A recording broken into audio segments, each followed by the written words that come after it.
335 19 नवंबर शुक्रवार झांग जुटिंग और लू जियाओ अगले दिन जिंगजोऊ पहुंचने वाले थे। संयोग से वह शनिवार का दिन था और वे मिंगयून प्राइवेट किचन में लू जियाओ के स्वागत में एक भोज का आयोजन कर सकते थे। पेइकियान दक्षिण में स्थित जिंगजोऊ स्टेशन तक लिफ्ट से गए और कुछ घरों का जायजा लिया। वहां से उन्होंने कुछ घरों को शॉर्टलिस्ट किया।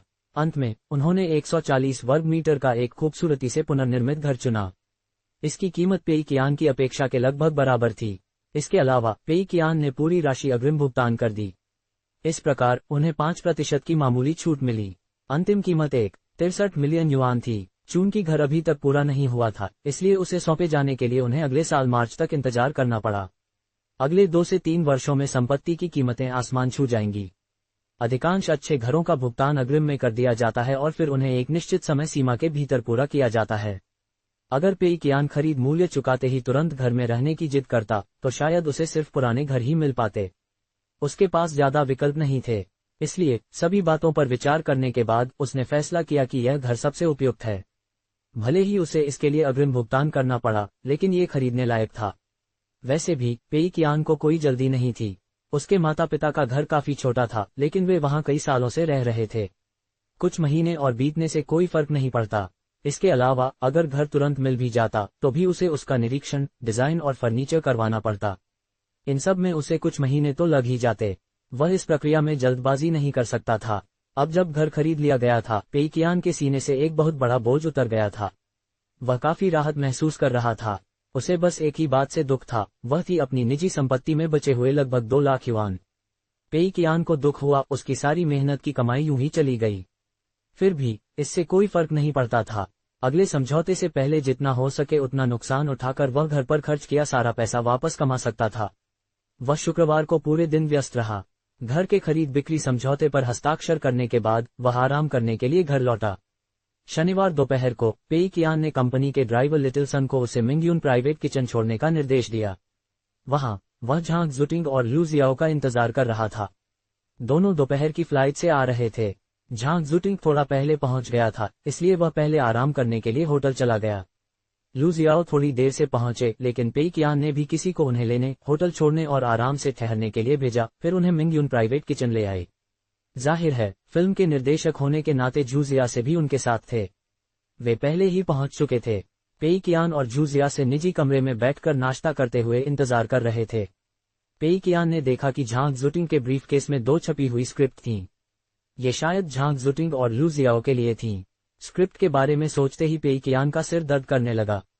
जब झांग जुटिंग ने पहले स्क्रिप्ट देखने की गुजारिश की थी तो पेइकियान किसी तरह बच गई थीं। अब जब लू जियाओ भी आ गए थे तो पेइकियान को लगा कि वे भी शायद यही गुजारिश करेंगे। पेइकियान को अच्छी तरह पता था कि दोनों ही फिल्म स्क्रिप्ट चुनने में बहुत नखरे करते हैं। वे ऐसे अभिनेता नहीं थे जो पैसे मिलने पर कोई भी रोल कर लें। इसलिए पेइकियान के लिए पटकथा को नजरअंदाज करना नामुमकिन था। बूढ़े झांग से बात करना शायद आसान होता। आखिरकार वे पहले भी साथ काम कर चुके थे और वह सहयोग करने को तैयार थे। लेकिन लू जियाओ पेइकियान से बिल्कुल भी परिचित नहीं थे और काफी मशहूर थे। पेइकियान उनसे किसी अनजान निर्देशक की फिल्म में अभिनय करने की उम्मीद कैसे कर सकते थे। चाहे उन्हें कितना भी पैसा दिया जाए, पटकथा देखने के बाद शायद वे भूमिका निभाने से मना कर दें। इसलिए पेइकियान चिंतित थे। दूसरी ओर जूजियासे के चेहरे पर चिंता का कोई निशान नहीं था, बल्कि वे आत्मविश्वास से भरे और तैयार दिख रहे थे। पेइकियान को ये बहुत अजीब लगा। पटकथा इतनी घटिया थी, फिर भी जूजियासे ऐसे लग रहे थे जैसे वे साहित्य के नोबेल पुरस्कार विजेता कृतियों को संभाल कर रख रहे हों। पेइकियान ने पूछने की कोशिश की, निर्देशक जू, जब लू जियाओ आएंगे तो वे शायद फिल्म की स्क्रिप्ट के बारे में पूछेंगे। जब वे पूछेंगे तो चिंता मत कीजिए बॉस पेई, चिंता की कोई बात नहीं है। पेइकियान के बोलने से पहले ही जूजियासे ने अपनी छाती थपथपाई। आपकी स्क्रिप्ट बहुत अच्छी लिखी गई है। हमें क्या पता, लू जियाओ जितना पढ़ेंगे उतना ही उन्हें पसंद आएगी। हो सकता है वे कम पैसे में इसमें अभिनय करने का अनुरोध भी करें। पेइकियान अवाक रह गए। आप बहुत आशावादी हैं, है ना? फिर भी उस समय पेइकियान को और सवाल पूछने का कोई मतलब नहीं लगा। वे बस ये देखना चाहते थे कि जब वे सब आखिरकार मिले तो क्या हुआ। थोड़ी देर बाद कंपनी की 7 सीटों वाली कार आई। झांग जुटिंग और लू जियाओ कार से उतरे और एक वेटर उन्हें मिंगयून प्राइवेट किचन में ले गया। उन दोनों के पीछे पीछे एक सहायक चल रहा था। मशहूर हस्तियों के लिए अपने सहायकों को साथ लाना आम बात थी। आखिर ज्यादातर मशहूर हस्तियां बेहद व्यस्त होती हैं। उन्हें अपने साथ किसी की जरूरत होती है जो उनकी मदद कर सके, वरना वे खुद को बेबस महसूस करने लगते। इन दोनों पुरुषों के साथ सिर्फ एक सहायक का होना उनकी सादगी को दर्शाता है। अन्य मशहूर हस्तियां जब भी घर से बाहर निकलती हैं तो 8 से 10 सहायकों को साथ ले जाती हैं। ऐसा लगता था मानो वे चांद हों जो हमेशा तारों की रोशनी में चमकते रहते हैं। पेई कियान पहली बार लू जियाओ से आमने सामने मिल रहा था। इससे पहले उसने सिर्फ उनकी तस्वीरें और फिल्मों में उनके दृश्य ऑनलाइन देखे थे। लू जियाओ को देखकर पेई कियान की पहली छाप यही थी कि वे बेहद आकर्षक हैं। कुछ मशहूर हस्तियां कैमरे पर अच्छी दिखती हैं और कुछ नहीं। कुछ कैमरे पर तो बेहद खूबसूरत होती हैं, लेकिन असल जिंदगी में तो वे और भी ज्यादा आकर्षक लगती हैं। वे आमतौर पर दिखने वाले पुरुषों और महिलाओं से कहीं ज्यादा खूबसूरत होती हैं। वहीं कुछ हस्तियां असल जिंदगी में उतनी आकर्षक नहीं होती, लेकिन मेकअप की मदद से कैमरे पर ज्यादा सुंदर दिखती हैं। लू जियाओ एक खास तरह के मशहूर हस्ती थे। असल जिंदगी में वो बेहद आकर्षक दिखते थे, लेकिन स्क्रीन पर उतने नहीं। पेई कियान को मानना पड़ा कि मशहूर हस्तियों की सफलता काफी हद तक दर्शकों के साथ उनके जुड़ाव पर निर्भर करती है। कोई भी हस्ती चाहे कितनी भी अच्छी क्यों न दिखे, अगर दर्शक उन्हें पसंद नहीं करते तो उसका कोई मतलब नहीं। बॉस पेई बहुत दिनों बाद मिले। झांग जुटिंग तेजी से पेई कियान की ओर बढ़े और उनसे हाथ मिलाया। बॉस पेई, आपसे मिलकर खुशी हुई। लू जियाओ झांग जुटिंग के पीछे पीछे आए। कुछ शिष्टाचार की बातें करने के बाद पेई कियान उन सभी को निजी कमरे में ले गए। फिर वे अपनी अपनी सीटों पर बैठ गए। ये वही निजी कमरा था, विला की तीसरी मंजिल पर सबसे बड़ा कमरा। झांग जुटिंग खिड़की से सुनहरे सूर्यास्त को देख सकते थे जो इन्फिनिटी पूल को रोशन कर रहा था। उन्हें यहाँ पहली बार आने की याद आ गई। आसपास का माहौल और नज़ारा देखकर उनके मुंह में पानी आ गया। यहाँ पहली बार आने पर उन्होंने जिन स्वादिष्ट व्यंजनों का आनंद लिया था, उनकी याद आते ही झांग जुटिंग को फिर से उस अनुभव की चाहत होने लगी। वह खाने के लिए बेताब था। हालांकि उस समय पेई कियान का ध्यान झांग जुटिंग या लू जियाओ पर नहीं था, बल्कि वह झांग जुटिंग के सहायक को भूल रहा था। तू ही वह बदमाश है जिसने पिछली बार मिंगयून प्राइवेट किचन का पता लिख दिया था और जिंगजोऊ शहर के सारे रईसों को यहाँ बुला लाया था। बॉस पेई गुस्से से आग बबूला था, लेकिन वह कुछ नहीं कर सकता था। झा झूठी की वजह से उसे सुलह करनी ही पड़ी। पेई कियान ने निर्देशक झू शियासे का परिचय झांग जुटिंग और लू जियाओ से कराया। खाना एक एक करके परोसा जा रहा था और वे आपस में हल्की फुल्की बातचीत कर रहे थे। हालांकि लू जियाओ ने अपने जीवन में बहुत अच्छा खाना खाया था, फिर भी खाना परोसे जाने पर वे हैरान रह गए। उनके आने से पहले उन्हें बताया गया था कि जिंगजोऊ शहर में एक बहुत अच्छा गुमनाम रेस्टोरेंट है। हालांकि उन्हें ज्यादा उम्मीद नहीं थी। आखिरकार वे फिल्मों की शूटिंग के लिए अक्सर दुनिया भर में यात्रा करते थे।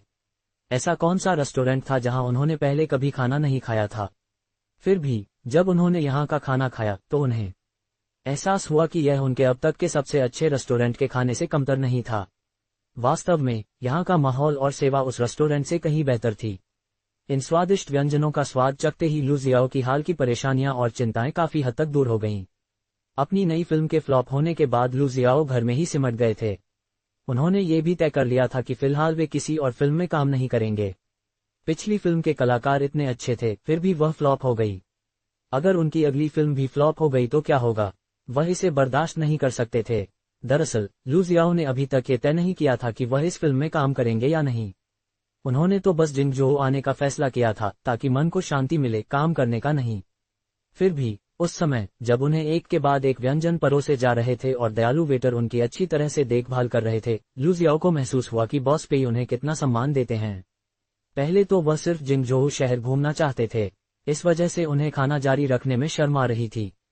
जैसा कि कहावत है, उपहारों से आंखें चौंधिया जाती हैं। हालांकि लू जियाओ ने अभी तक ये तय नहीं किया था कि वह फिल्म में काम करेंगे या नहीं, फिर भी उन्हें इसके बारे में और जानने के लिए सवाल पूछने की जरूरत महसूस हुई। इसी सोच के साथ लू जियाओ ने कहा, बॉस पेई, निर्देशक झू, चलिए इस फिल्म के बारे में थोड़ी बात करते हैं। सच कहूं तो मैं आजकल उदास हूं। मेरी तबीयत ठीक नहीं है। श्री झांग को ये समझना चाहिए, एक अभिनेता की अपनी प्रतिभा दिखाने की क्षमता उसके मानसिक स्वास्थ्य से बहुत क्लोजली जुड़ी होती है। मैंने पहले प्रस्ताव इसलिए ठुकरा दिया था क्योंकि मुझे डर था कि मैं इस फिल्म में अच्छा अभिनय नहीं कर पाऊंगा और सबका मनोबल गिरा दूंगा। इसके अलावा अब मुझे बॉक्स ऑफिस पर विपत्ति के रूप में जाना जाता है। मैं आप सब पर बोझ नहीं बनना चाहता। प्रस्ताव को पूरी तरह ठुकराने से पहले लू जियाओ ने अपने बारे में बहुत ही कमतर बातें कही थीं। इस तरह अगर वह अंत में प्रस्ताव ठुकरा भी देता तो दोनों पक्षों के रिश्ते खराब नहीं होते। प्रस्ताव ठुकराने या न ठुकराने की बात तो स्क्रिप्ट और बॉस पेई की ईमानदारी पर निर्भर करती थी। अगर स्क्रिप्ट घटिया होती तो वो रोल ठुकरा देते। अगर फिल्म में दम दिखता तो वो एक मौका जरूर देते। पेई कियान मुस्कुराईं। ऐसा मत कहिए श्रीमान लू, मुझे लगता है आपकी प्रतिभा को बुरी तरह दबाया गया है। दूसरे लोग आपको बॉक्स ऑफिस के लिए नुकसानदेह मानते होंगे, लेकिन मेरी नज़र में आप इस फिल्म में मुख्य पुरुष किरदार निभाने के लिए सबसे अच्छे उम्मीदवार हैं। मुझे आपसे बहुत उम्मीदें हैं। लू जियाओ जानते थे कि बॉस पेई सिर्फ शिष्टाचार निभा रहे थे, फिर भी उनकी सच्ची निगाहों ने लू जियाओ को प्रभावित किया। बॉस पेई बहुत ही सच्चे लग रहे थे। ऐसे व्यक्ति से मिलना दुर्लभ था। बॉस पेई, आप मुझ पर इतना भरोसा करते हैं, ये देखकर मुझे शर्म आती है।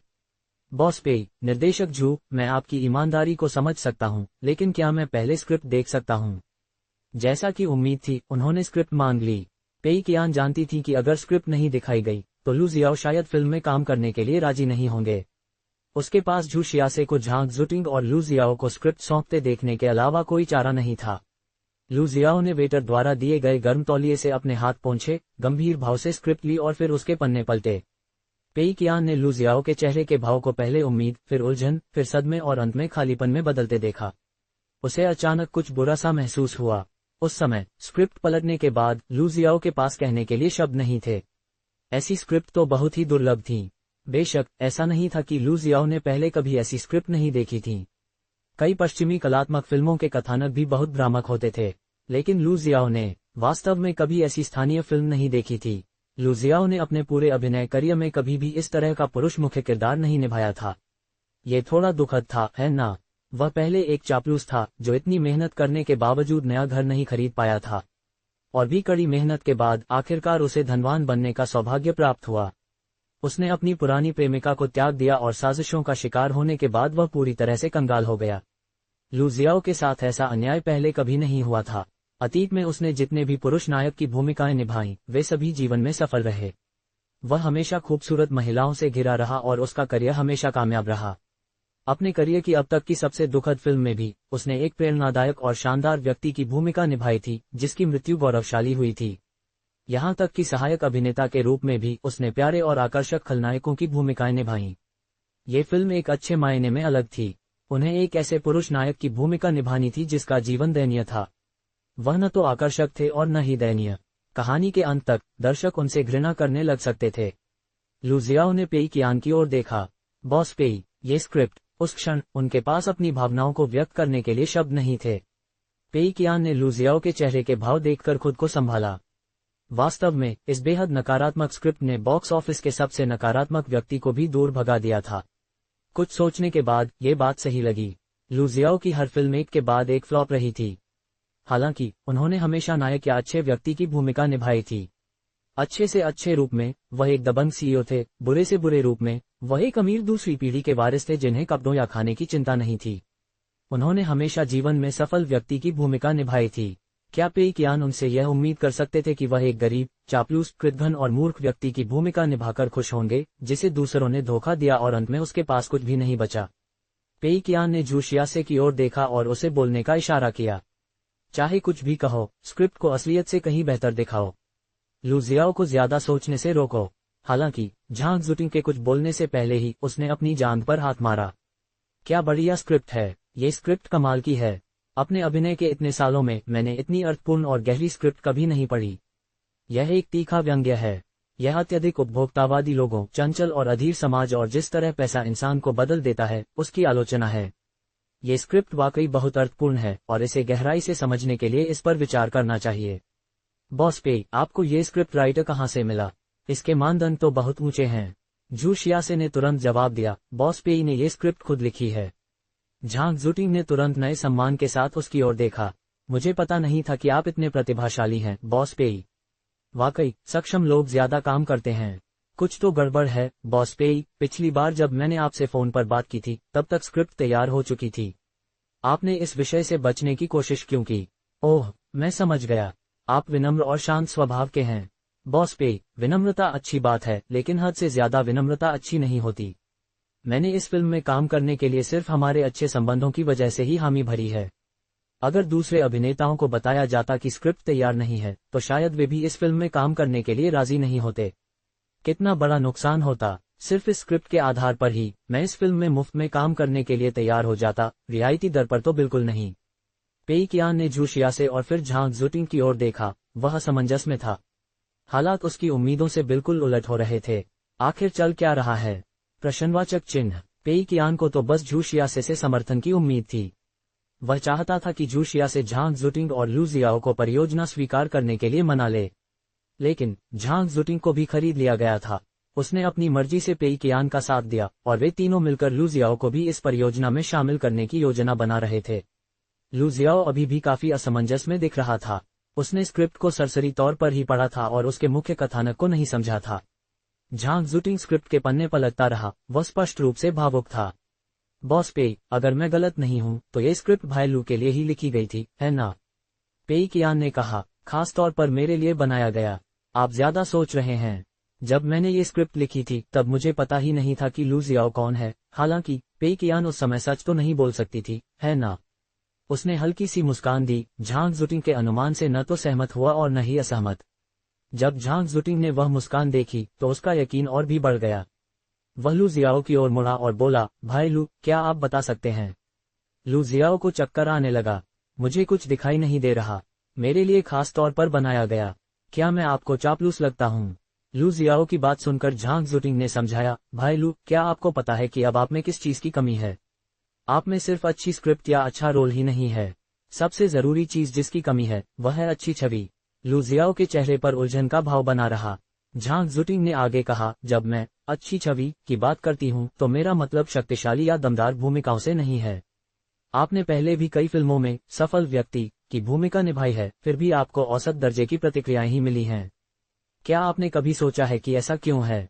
अच्छी छवि तब नहीं बनती जब आप दोषरहित किरदार निभाते हैं, बल्कि ये तब बनती है जब आप अपने अनूठे गुणों के माध्यम से अन्य अभिनेताओं से खुद को अलग साबित करते हैं और जब आप दर्शकों को अपने साथ जुड़ने और अपने किरदार को याद रखने का मौका देते हैं। जब मैं छोटी थी तब मैंने एक पागल व्यक्ति की भूमिका निभाकर फिल्म किंग का खिताब हासिल किया था। इस स्क्रिप्ट में पुरुष नायक निकम्मा लगता है, लेकिन यह निस्संदेह एक उत्कृष्ट किरदार है। वह जटिल और आकर्षक है। ऐसी भूमिका आपको अपने अभिनय कौशल के हर पहलू को निखारने का मौका देगी। इतना ही नहीं, यह आपको उस रूढ़िवादी सोच से बाहर निकलने में भी मदद कर सकती है जो दर्शकों ने आपके लिए बना रखी है। आपकी पिछली भूमिकाएं दर्शकों को क्यों पसंद नहीं आई? मुझे व्यक्तिगत रूप से लगता है कि आप बहुत ही आकर्षक हैं। आपके रूप रंग की वजह से दर्शक आपके किरदार को गंभीरता से नहीं ले पाते। आप सहज और विश्वसनीय नहीं लगते। उनके लिए फिल्म में डूब जाना बेहद मुश्किल है। मुझे लगता है कि आपका आकर्षण एक हद तक आपके लिए बोझ बन गया है। अगर आप इस बोझ से मुक्त नहीं हुए और ऐसे ही किरदार निभाते रहे तो आपके लिए इस स्थिति से बाहर निकलना बहुत मुश्किल होगा। आप हमेशा त्रुटिहीन किरदार निभाते हैं। आप दर्शकों के मन पर गहरी छाप कैसे छोड़ सकते हैं? इसलिए मुझे लगता है कि यह भूमिका आपके लिए ही बनी है। यह आप पर बहुत अच्छी लगती है। सच कहूं तो अगर मैं 10 साल से ज्यादा छोटी होती तो मैं ये भूमिका जरूर निभाती। अब मैं इसके लिए बहुत बूढ़ी हो गई हूँ। मौका आपका है। झांग जुटिंग की बातें सुनकर लू जियाओ चुप हो गईं। पेई कियान और झू जिया से भी चुप हो गईं। हालांकि तीनों के चुप रहने के कारण अलग अलग थे। लू जियाओ चुप था क्योंकि वह फिल्म जगत के दिग्गज की दिल से दी गई सलाह का पूरा फायदा उठाना चाहता था। झांग जुटिंग आज चाहे कितने भी लोकप्रिय क्यों न हो, वे लू जियाओ से कहीं अधिक वरिष्ठ थे और अपने करियर में उनसे कहीं आगे निकल चुके थे। झांग जुटिंग का भी इस भूमिका को उपयुक्त समझना ही इस बात का प्रमाण था कि यह भूमिका वास्तव में कितनी अच्छी थी। झू जिया से भावुक होकर चुप था। वास्तव में झांग जुटिंग एक अनुभवी अभिनेता थे जिन्हें फिल्मों की गहरी समझ थी। दोनों अभिनेताओं की स्क्रिप्ट पर प्रतिक्रिया देखकर ही झू जिया से समझ गया था कि झांग जुटिंग लू जियाओ से कहीं अधिक उच्च स्तर के अभिनेता हैं। दूसरी ओर पेई कियान असमंजस में था। उसने सोचा था कि झांग जुटिंग भी लू जियाओ की तरह ही प्रतिक्रिया देंगे। उसने कल्पना की थी कि दोनों अभिनेता कई आलोचनाएं करेंगे और झू जिया से और पेई कियान को उन्हें मनाने में अधिक मेहनत करनी पड़ेगी। लेकिन जैसा कि हुआ, झांग जुटिंग को स्क्रिप्ट पसंद आई। न केवल उन्हें पसंद आई बल्कि वे लू जियाओ को मनाने में भी मदद कर रहे थे। उन्होंने तो यहाँ तक कह दिया कि स्क्रिप्ट तो खास तौर पर लू जियाओ के लिए ही लिखी गई है। पेई कियान को सच में ये जानना था कि बूढ़ा झांग दिल से बोल रहा है या सिर्फ लू जियाओ को धोखा देने की कोशिश कर रहा है। क्या ये दिल से बोलना है? ऐसा होना मुश्किल है। मैंने तो इस स्क्रिप्ट को जानबूझकर ज्यादा से ज्यादा आपत्तिजनक बातें शामिल करने के इरादे से लिखा था। बूढ़े झांग जैसे अनुभवी अभिनेता जिन्होंने पहले भी कई फिल्मों में काम किया है, उन्हें ये स्क्रिप्ट कैसे पसंद आ सकती है? हाँ, ऐसा इसलिए होगा क्योंकि मैं झू जियासे का बॉस और झांग जुटिंग का आर्थिक सलाहकार हूँ। हम दोनों के लिए स्क्रिप्ट की निष्पक्ष समीक्षा करना बहुत मुश्किल हो रहा होगा। शायद इसीलिए वे इसकी इतनी तारीफ कर रहे हैं। देखो, लू जियाओ, जिसका मुझसे कोई लेना देना नहीं है, ने स्क्रिप्ट पर अलग ही प्रतिक्रिया दी। इसका मतलब है कि ओल्ड झांग और जूजिया से मेरी तरफ से उसे बहकाने की कोशिश कर रहे होंगे। शाबाश। पहले का 336। लू जियाओ ने स्क्रिप्ट देखी और फिर झांग जुटिंग की तरफ देखा। उन्होंने स्क्रिप्ट पर दोबारा नजर डाली और फिर बॉस पेई की तरफ। साफ था कि वे दुविधा में थे।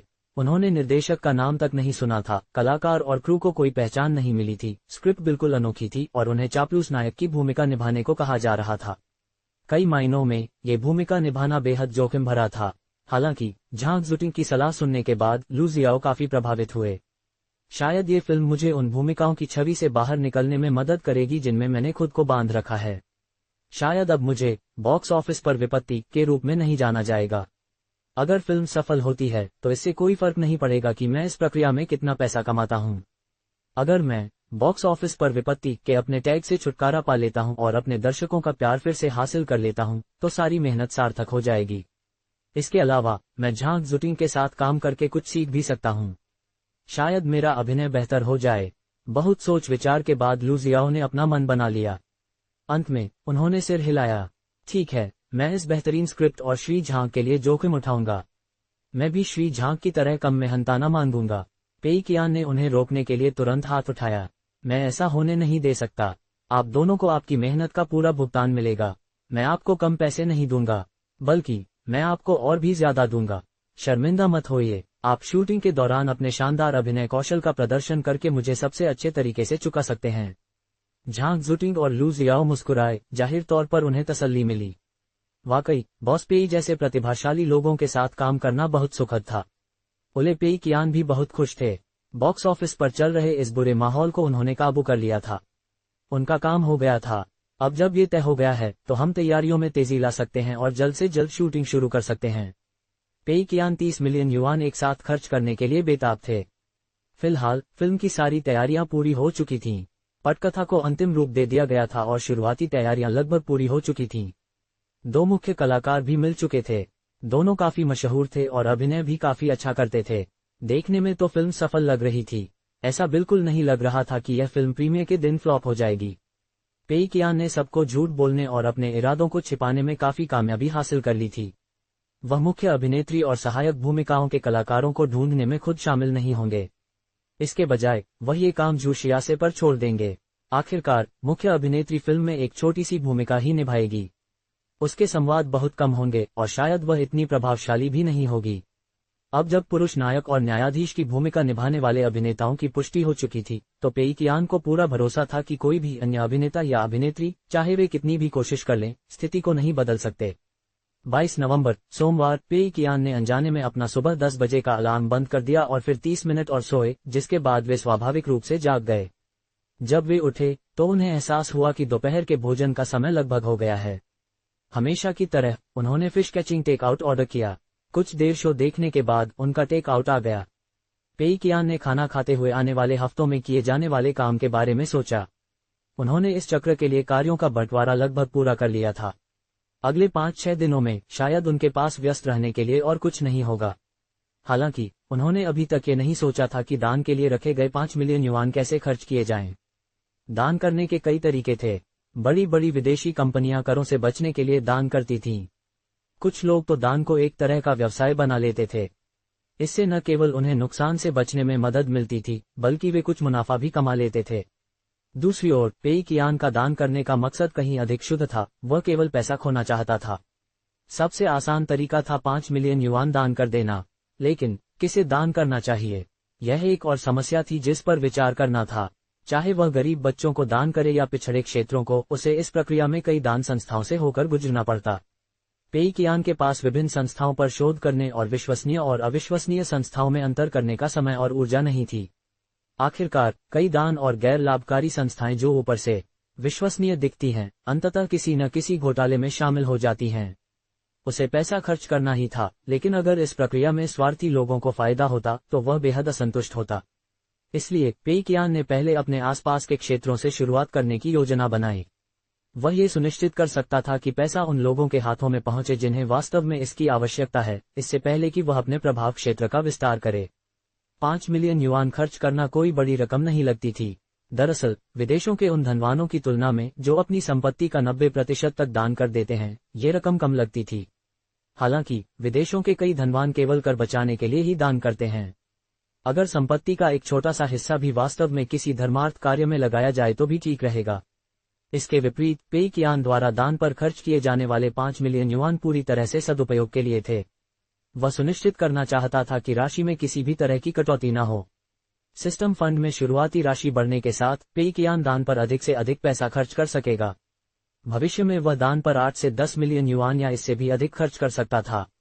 अंततः पेई कियान को पूरा विश्वास था कि वह एक चैरिटी फाउंडेशन बनाएगा जिसका उद्देश्य फंड का प्रबंधन करना और यह सुनिश्चित करना था कि पैसा वास्तव में जरूरतमंदों तक पहुंचे। हालांकि अभी ऐसे फाउंडेशन की कोई आवश्यकता नहीं थी, इसलिए पेई कियान ने अपने आसपास के लोगों से शुरुआत करने का फैसला किया। कम से कम वह व्यक्तिगत रूप से यह सुनिश्चित कर सकता था कि वह केवल जरूरतमंदों को ही पैसा वितरित करे। अब ये कि किसे पैसा देना चाहिए, पेई कियान ने अभी तक इस बारे में सोचा नहीं था। जब वह गहरी सोच में डूबा हुआ था तभी उसका मोबाइल फोन बज उठा। पेई कियान ने अपनी चॉपस्टिक नीचे रखी और स्क्रीन पर नजर डाली। यह उसके प्रशिक्षक झांग वेई का फोन था। क्या? पेई कियान थोड़ा हैरान हुआ। पिछली बार जब झांग वेई ने फोन किया था तो वह पेई कियान से फीहुआंग वर्कस्पेस के प्रमुख को कुछ सहपाठियों की सिफारिश करने को कह रहा था। उसका इरादा पेई कियान के सीनियर्स को नौकरी दिलवाना था। पेई कियान को लगा जैसे उसे खजाना मिल गया हो। उसने बड़े उत्साह से उन सभी को जोंगडियन चाइनीज नेटवर्क में नियुक्त कर दिया। उसके बाद कुछ नहीं हुआ। झांग वेई ने अब उसे क्यों फोन किया? पेई कियान विश्वविद्यालय के दूसरे वर्ष में था। उसने अभी तक स्कूल में कोई जिम्मेदारी नहीं ली थी और उसके अंक पिछले साल के लगभग बराबर ही थे। वह निश्चित रूप से अभी भी किसी छात्रवृत्ति या पुरस्कार के लिए योग्य नहीं था। बाकी बातें वे तो और भी असंभव थीं। क्या झांग वेई फिर से अपने सीनियर्स की नौकरी की समस्या सुलझाने के लिए फोन कर रहा था? ऐसा नहीं हो सकता। अभी तो नवंबर ही था। उसके सीनियर्स ने अभी स्नातक भी नहीं किया था। उलझन में पेई कियान ने फोन उठाया। हेलो शिक्षक झांग। झांग वेई 2 सेकंड तक चुप रहा और फिर गंभीर स्वर में बोला, पेई कियान, या अब मैं आपको बॉस पेई कहूं? पेई कियान के मन में कई सवाल उठ रहे थे। उसे लगा कि कुछ गड़बड़ है। क्या उसकी पहचान उजागर हो गई है? झांग वेई स्नातक होने के बाद विश्वविद्यालय में प्रशिक्षक के रूप में कार्यरत रहे। वे पेई कियान से केवल 5-6 साल बड़े थे और उन्हें एक ही पीढ़ी का माना जाता था। इसलिए हालांकि वे आमतौर पर ज्यादा बातचीत नहीं करते थे, फिर भी उनके बीच अच्छे संबंध थे। झांग वेई अक्सर अपनी जेब से कुछ छात्रों को खाने पीने का खर्चा देते थे। इसीलिए पेई कियान की उनके बारे में आम राय अच्छी थी। लेकिन ये कॉल पेई कियान के लिए मुसीबत का संकेत लग रहा था। पेई कियान ने पहले झांग वेई को बताया था कि उसे फीहुआंग वर्कस्पेस में पार्ट टाइम नौकरी मिल गई है। उस समय झांग वेई को कुछ शक नहीं हुआ था, लेकिन इस बार झांग वेई पेई कियान को बॉस पेई कहकर बुला रहे थे। ये तो बहुत बड़ी गड़बड़ थी। पेई कियान घबराकर हंसे। टीचर झांग, आप क्या मजाक कर रहे हैं? मैं कब से बॉस पेई बन गया? झांग वेई गुस्से और हंसी दोनों से भरे लहजे में बोले, नाटक करना बंद करो। अगर झू शिंगान हाल ही में मुझसे मिलने वापस न आती और तुम्हारे बारे में बातें न करने लगती तो मुझे अब तक कुछ पता ही नहीं चलता। इतने समय से तुम तेंगदा के बॉस थे। इसका मतलब है कि फीहुआंग वर्कस्पेस और बाकी सारी कंपनियां तुम्हारी हैं। तुम वाकई कमाल हो। पिछले 1 साल से तुम्हारी कोई खबर नहीं मिली और फिर भी तुमने तेंगदा जैसी इतनी बड़ी कंपनी खड़ी कर ली। तुम तो पूरे समय इतने गुमनाम रहे। तुम्हारे आसपास के बहुत कम लोगों को तुम्हारी उपलब्धियों के बारे में पता है। कोई और होता तो थोड़ा सा मुनाफा कमाने के बाद पूरे स्कूल में शेख ही बघारता। तुम तो उनसे कहीं बेहतर हो। इतनी बड़ी कंपनी स्थापित करने के बाद भी तुम अपना कारोबार छुपकर चलाते हो, बिल्कुल चोर की तरह। पेई कियान अवाक रह गया। ओह नहीं, मैं पकड़ा गया। पेई कियान ने जोंगडियन चाइनीज नेटवर्क में अपना चेहरा न दिखाने की पूरी कोशिश की थी। फिर भी इसे हमेशा के लिए छिपाए रखना नामुमकिन था। पेई कियान एक पल के लिए चुप रहा और बोला, शिक्षक झांग, आप जानते हैं कि मैं हमेशा से गुमनाम रहा हूं।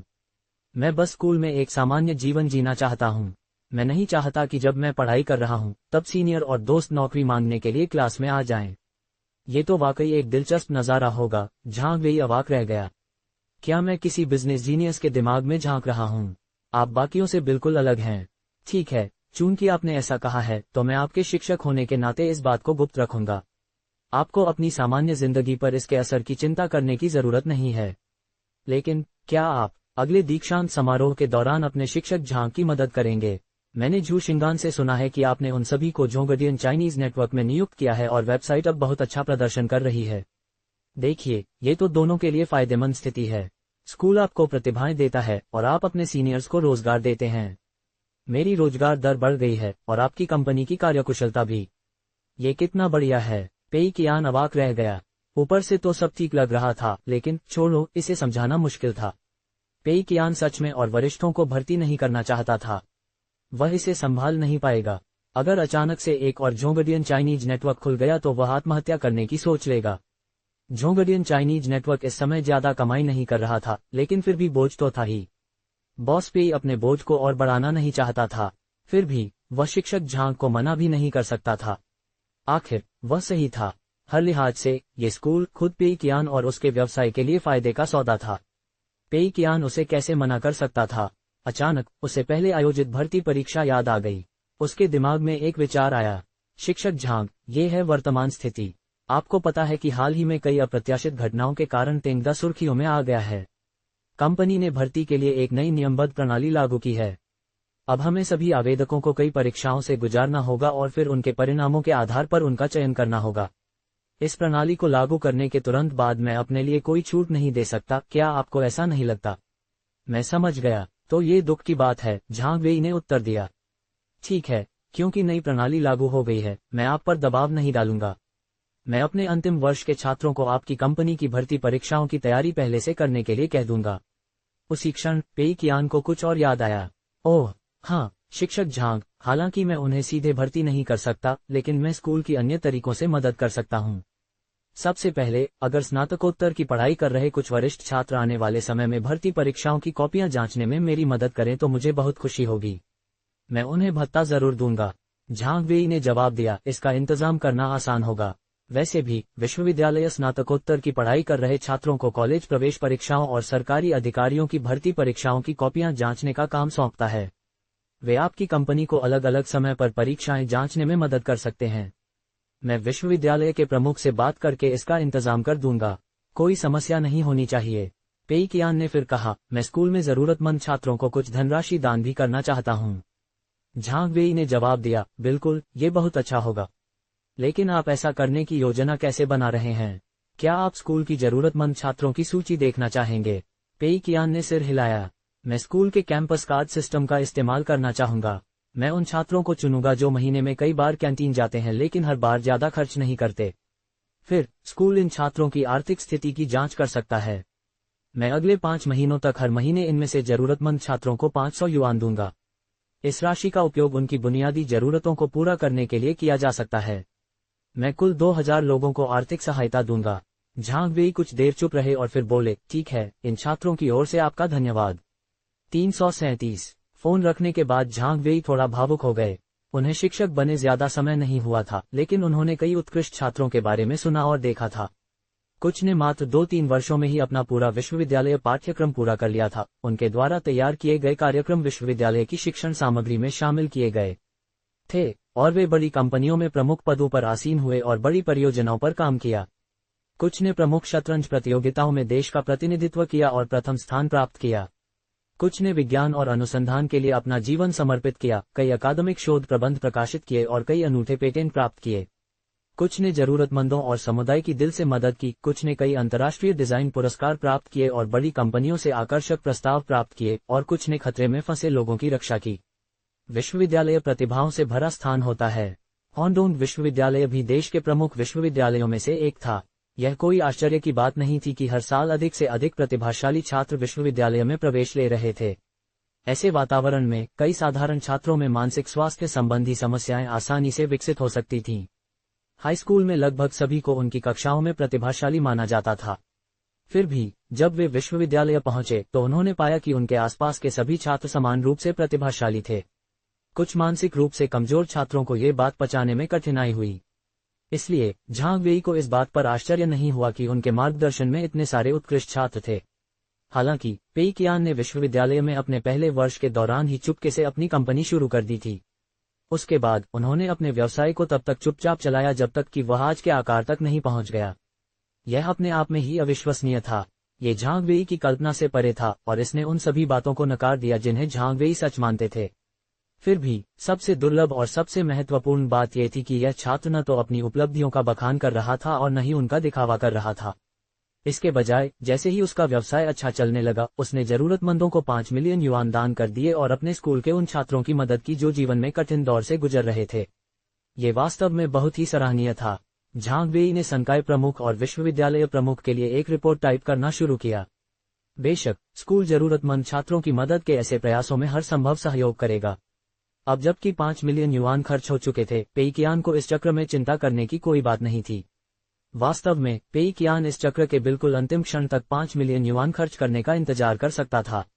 शायद इससे उसके खर्च का पूरा लाभ मिल जाता। हालांकि कुछ सोचने के बाद पेइकियान को एहसास हुआ कि 5 मिलियन युआन जरूरतमंद छात्रों के जीवन स्तर में एक बड़ा बदलाव ला सकते थे। जितनी जल्दी वे दान करते, शायद जरूरतमंद छात्र उतने ही अधिक भोजन प्रतिदिन प्राप्त कर पाते। इसलिए उन्होंने जल्द से जल्द इस धन का सदुपयोग करने का निर्णय लिया। चक्र शुरू होते ही धन दान करना सबसे अच्छा विकल्प था। दोपहर का भोजन करने के बाद पेइकियान कार्यालय गए। सबसे पहले उन्होंने सहायक शिन को निर्देश दिया कि यदि दान के संबंध में स्कूल को किसी और जानकारी की आवश्यकता हो तो वे स्कूल के साथ सहयोग करें। सहायक शिन को संभवतः स्कूल के संबंधित विभागों से संपर्क करने के लिए जाना होगा। पेइकियान को केवल ये सुनिश्चित करना था कि धन चुपचाप जरूरतमंद छात्रों के कैंपस कार्ड में जमा हो जाए। चूंकि वे किसी भी प्रकार की परेशानी से बचना चाहते थे, इसलिए उन्होंने जटिल प्रक्रियाओं को छोड़कर सहायक शिन को व्यक्तिगत रूप से इस मामले को संभालने के लिए भेजने का निर्णय लिया। इसके बाद पेइकियान मानव संसाधन विभाग में तेंगा की भर्ती परीक्षाओं के बारे में जानकारी लेने गए। पहले उन्होंने हर साल मई और नवंबर में नए कर्मचारियों की भर्ती करने का निर्णय लिया था। हालांकि ये पहली भर्ती प्रक्रिया होने के कारण उनके पास समय की कमी थी। 22 नवंबर हो चुका था और भर्ती प्रक्रिया अभी तक तैयार नहीं थी। फिर भी 1 सप्ताह का समय बाकी था। काम लगभग पूरा हो चुका था। उम्मीद थी कि वे अगले सप्ताह आधिकारिक तौर पर पहली भर्ती कर सकेंगे। पेइकियान ने हाओ युन के साथ भर्ती परीक्षाओं की अंतिम तैयारियों की पुष्टि की और फिर 2 और बिंदु जोड़े। पहला बिंदु प्रश्नपत्रों की जांच से संबंधित था। इसके लिए वे होंडोंग विश्वविद्यालय के स्नातकोत्तर छात्रों को नियुक्त करेंगे। हालांकि काम करने वाले लोगों में वे ही मुख्य होंगे, लेकिन प्रत्येक जांच समूह का प्रमुख तेंगा का कर्मचारी होना अनिवार्य होगा। इससे धोखाधड़ी को रोका जा सकेगा। मानव संसाधन विभाग को इस पर समन्वय करना आवश्यक था। दूसरा बिंदु अधिकार से संबंधित था। हालांकि तेंगा में नौकरी के लिए आवेदन करने वाले प्रत्येक व्यक्ति को अब परीक्षा देनी होगी, लेकिन पेइकियान को पूरी प्रक्रिया से गुजारे बिना किसी को भी नियुक्त करने का अधिकार होना चाहिए। कंपनी के प्रमुख के रूप में उन्हें यह विवेकाधीन शक्ति बनाए रखनी थी। अपनी बात समाप्त करने के बाद उन्होंने कार्यालय का एक चक्कर लगाया ताकि परियोजना टीम का हालचाल जान सकें। गॉग अभी भी अनुसंधान और विकास के शुरुआती चरणों में था। अधिकांश डिजाइन अभी भी ड्राफ्ट में ही था और दिखाने के लिए अभी कुछ खास नहीं था। कैरेक्टर आईपी खरीदने, कैरेक्टर एनिमेशन के लिए कॉन्सेप्चुअल डिजाइन तैयार करने वगैरह के मामले में कोई खास प्रगति नहीं हुई थी। पेइकियान को देखने के लिए कुछ खास नहीं था। फिर भी उसने बाओजू को ध्यान से देखा। ऐसा लग रहा था कि बाओजू के सिर पर बाल तो बढ़ रहे हैं, लेकिन काम के प्रति उसका उत्साह कम होता जा रहा है। पेइकियान ने कई बार उस पर नजर डाली और हर बार उसे गेम खेलते हुए पाया। एक बार भी पेइकियान ने उसे किसी फाइल या गेम एडिटर पर काम करते हुए नहीं देखा। ये निस्संदेह एक अच्छा संकेत था।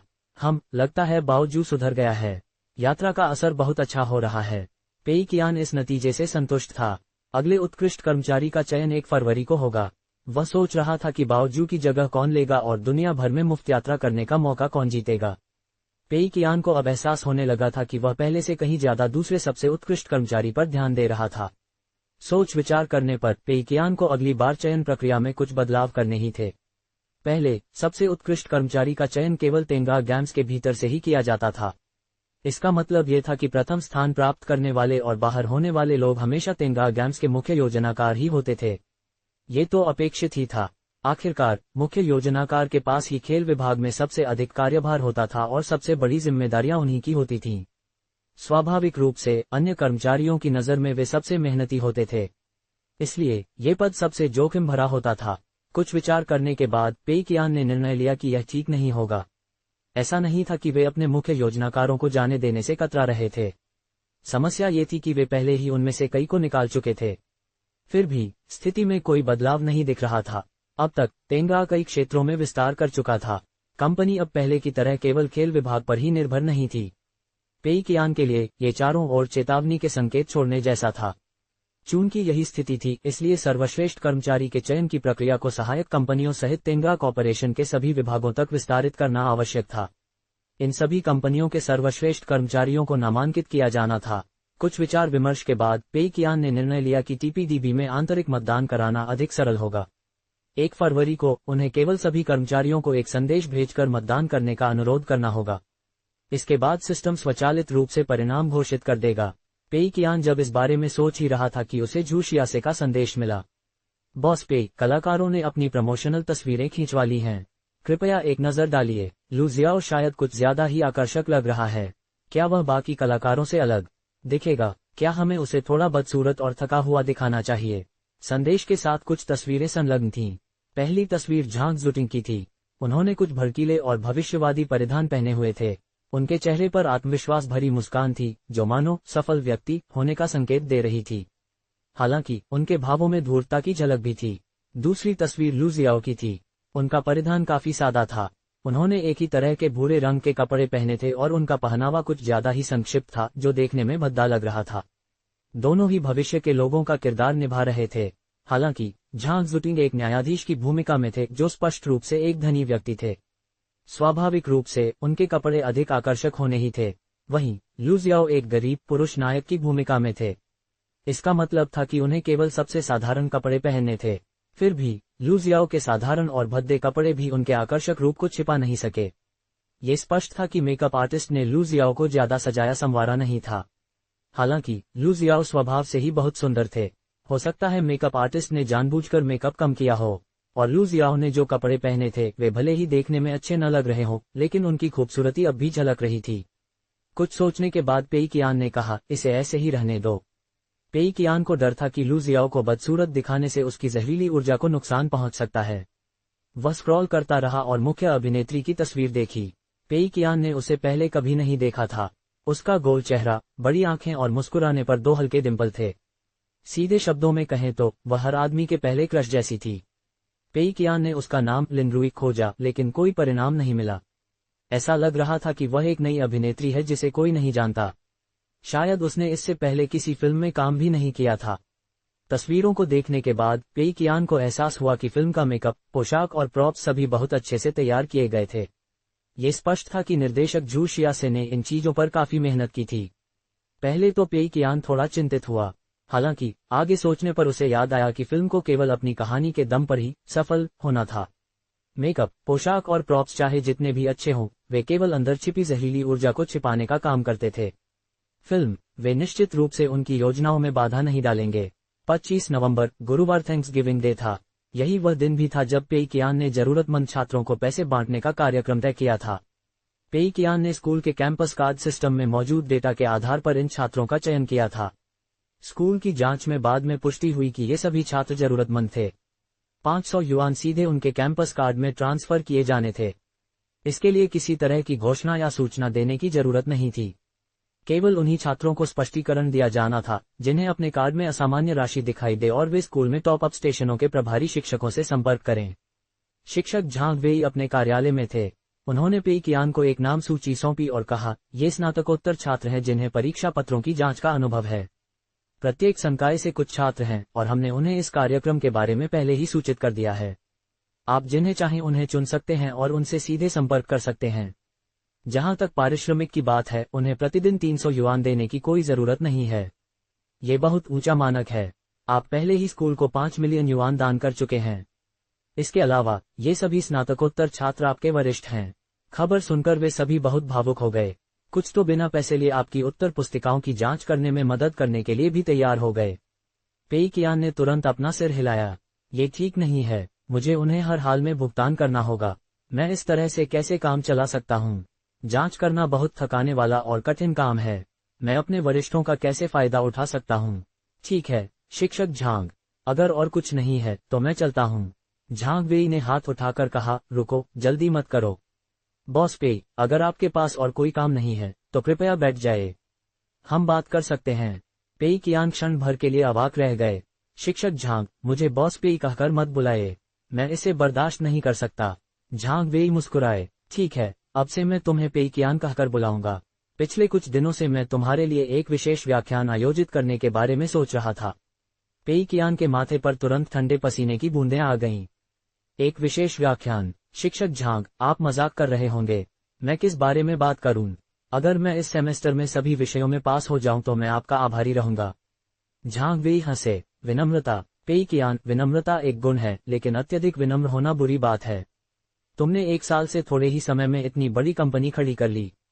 तुम एक असाधारण व्यावसायिक प्रतिभा हो। आपको ये समझना होगा कि स्नातक या स्नातकोत्तर की पढ़ाई के अंतिम वर्ष में पढ़ रहे आपके कई वरिष्ठ छात्र अभी भी नौकरी ढूंढने को लेकर चिंतित हैं। बेशक, आपकी कंपनी में भर्ती के लिए एक विशेष प्रक्रिया है। मैं आपको इन वरिष्ठ छात्रों के लिए नौकरी ढूंढने के लिए मजबूर नहीं कर रहा हूं, लेकिन आपसे अपने व्यस्त कार्यक्रम में से समय निकालकर नौकरी ढूंढने के अपने अनुभव पर बात करने का अनुरोध करना कोई बड़ी बात नहीं होगी, है ना? पेई कियान अवाक रह गई। नौकरी ढूंढने का मेरा अनुभव। शिक्षक झांग, मैंने तो कभी नौकरी ढूंढी ही नहीं। मैं अपना अनुभव कैसे साझा कर सकती हूँ? झांग वेई ने कुछ देर सोचा। ओह हाँ, आपने अपना खुद का व्यवसाय स्थापित किया, आपने नौकरी नहीं की। अच्छा, आपको कम से कम एक उद्यमी के रूप में अपना अनुभव तो साझा करना चाहिए, है ना? एक बार फिर पेई कियान के पास कहने के लिए शब्द नहीं थे। दोनों एक दूसरे को चुपचाप देखते रहे। पेई कियान को समझ नहीं आ रहा था कि इसे कैसे कहें। एक उद्यमी के रूप में कैसा अनुभव? समय आने पर बॉस पेई मंच पर चढ़कर कहेंगे, आज मैं सबके साथ एक उद्यमी के रूप में अपना अनुभव साझा करने जा रहा हूं। सबसे पहले आपको एक सिस्टम बनाना होगा। वह ऐसा कैसे कर सकते हैं? हालांकि और सोचने पर पेई कियान के पास इस अनुरोध को ठुकराने का कोई अच्छा कारण नहीं था। वह ये तो नहीं कह सकते थे कि वह इतनी मेहनत कर रहे हैं कि उनके पास 1-2 घंटे का समय भी नहीं है ना? इसलिए उनके पास इस पर गंभीरता से विचार करने के अलावा कोई विकल्प नहीं था। मैं वापस जाकर इस पर गंभीरता से विचार करूंगा। मुख्य समस्या यह है कि मैं वास्तव में बोलने में अच्छा नहीं हूं। अगर मुझे लगता है कि मैं नहीं कर सकता, तो मैं अपनी कंपनी के किसी मुख्य सदस्य को भाषण देने के लिए भेज दूंगा। इससे वही असर होगा। झांग वेई ने सिर हिलाया। ये ठीक रहेगा, लेकिन अगर आप खुद भाषण दे तो श्रोता ज्यादा आश्वस्त होंगे। पेई कियान मन ही मन हंसी। ज्यादा आश्वस्त? बकवास है। 338। जब वे दोनों बातें कर रहे थे तभी किसी ने दरवाजा खटखटाया। शिक्षक झांग, मुझे 2 मिनट देर हो गई, इसके लिए माफी चाहता हूँ। रास्ते में मेरे जूते का फीता टूट गया था। पेई कियान ने अनजाने में अपनी घड़ी देखी। दोपहर के 4 बज रहे थे। कॉलेज अक्सर छात्रों को ड्यूटी पर लगाता था। उनका काम मुख्य रूप से काउंसलरों और अन्य शिक्षकों की मदद करना और उनके छोटे मोटे काम निपटाना होता था। इस छात्र को झांग वेई के कार्यालय में मदद करनी चाहिए थी। झांग वेई मानसिक रूप से तैयार लग रहे थे और उन्हें जरा भी चिंता नहीं हुई। कोई बात नहीं, भविष्य में अगर कभी कोई विशेष परिस्थिति आए तो चिंता मत करो। कुछ मिनट देर हो जाए तो कोई फर्क नहीं पड़ता। तुम्हारी सुरक्षा सबसे जरूरी है। पेई कियान ने सिर घुमाकर देखा। मोटी सर्दियों की स्कूल यूनिफॉर्म पहने एक लंबी लड़की अंदर आई। उसकी लंबाई लगभग 1.7 मीटर थी। उसने धुली हुई जीन्स और स्नीकर्स पहने थे। स्नीकर्स का एक फीता टूटा हुआ था। अधिकांश विश्वविद्यालयों में वर्दी नहीं होती थी। होंडोंग विश्वविद्यालय भी इसका अपवाद नहीं था। उसने जो वर्दी पहनी थी वह स्पष्ट रूप से उसके हाई स्कूल की थी। लगभग दिसंबर का महीना था और सर्दी आ चुकी थी। कई लोग पतले जैकेट पहने हुए थे। इस वर्दी की ठंड से बचाव करने की क्षमता चिंताजनक थी। इस लड़की के हाथ और गाल ठंड से लाल हो गए थे। हालांकि वह इसकी आदी लग रही थी। ओह, बहुत बढ़िया। अरे यीशु, ये सीनियर हैं जिन्होंने तुम्हारे खाने के कार्ड में 500 युआन डाले हैं। लड़की ने जल्दी से झुककर अभिवादन किया। धन्यवाद सीनियर। कोई बात नहीं, पेई कियान ने झांग वेई को खाली निगाहों से देखते हुए कहा। ये तांग यीशु हैं, हमारे विश्वविद्यालय में प्रथम वर्ष की छात्रा। ये आपके वित्तीय सहायता कार्यक्रम में भी हैं। अरे, पौधों को पानी देने की जरूरत नहीं है, पौधों को पानी देने की जरूरत नहीं है। झांग वेई ने उसका परिचय कराया। झांग वेई ने तांग यीशु को अपने पास रखे पानी के डिब्बे को उठाने से रोक दिया। तांग यीशु ने असहाय होकर अपनी उंगलियां भींची और पूछा, तो फिर मैं आपकी और क्या मदद कर सकती हूँ टीचर झांग? झांग वेई ने मेज पर रखा एक दस्तावेज उन्हें पकड़ा दिया। मेरा एक काम कर दीजिए, इन्हें स्टैंप लगवा लीजिए। आपका सफर सुरक्षित रहे। तांग यीशु ने सिर हिलाया और दस्तावेज पर एक नजर डालकर सिर झुकाए चली गईं। पेई कियान थोड़ी हैरान थीं। आपने सुरक्षा पर इतना जोर क्यों दिया? क्या आपने उनकी बात नहीं सुनी?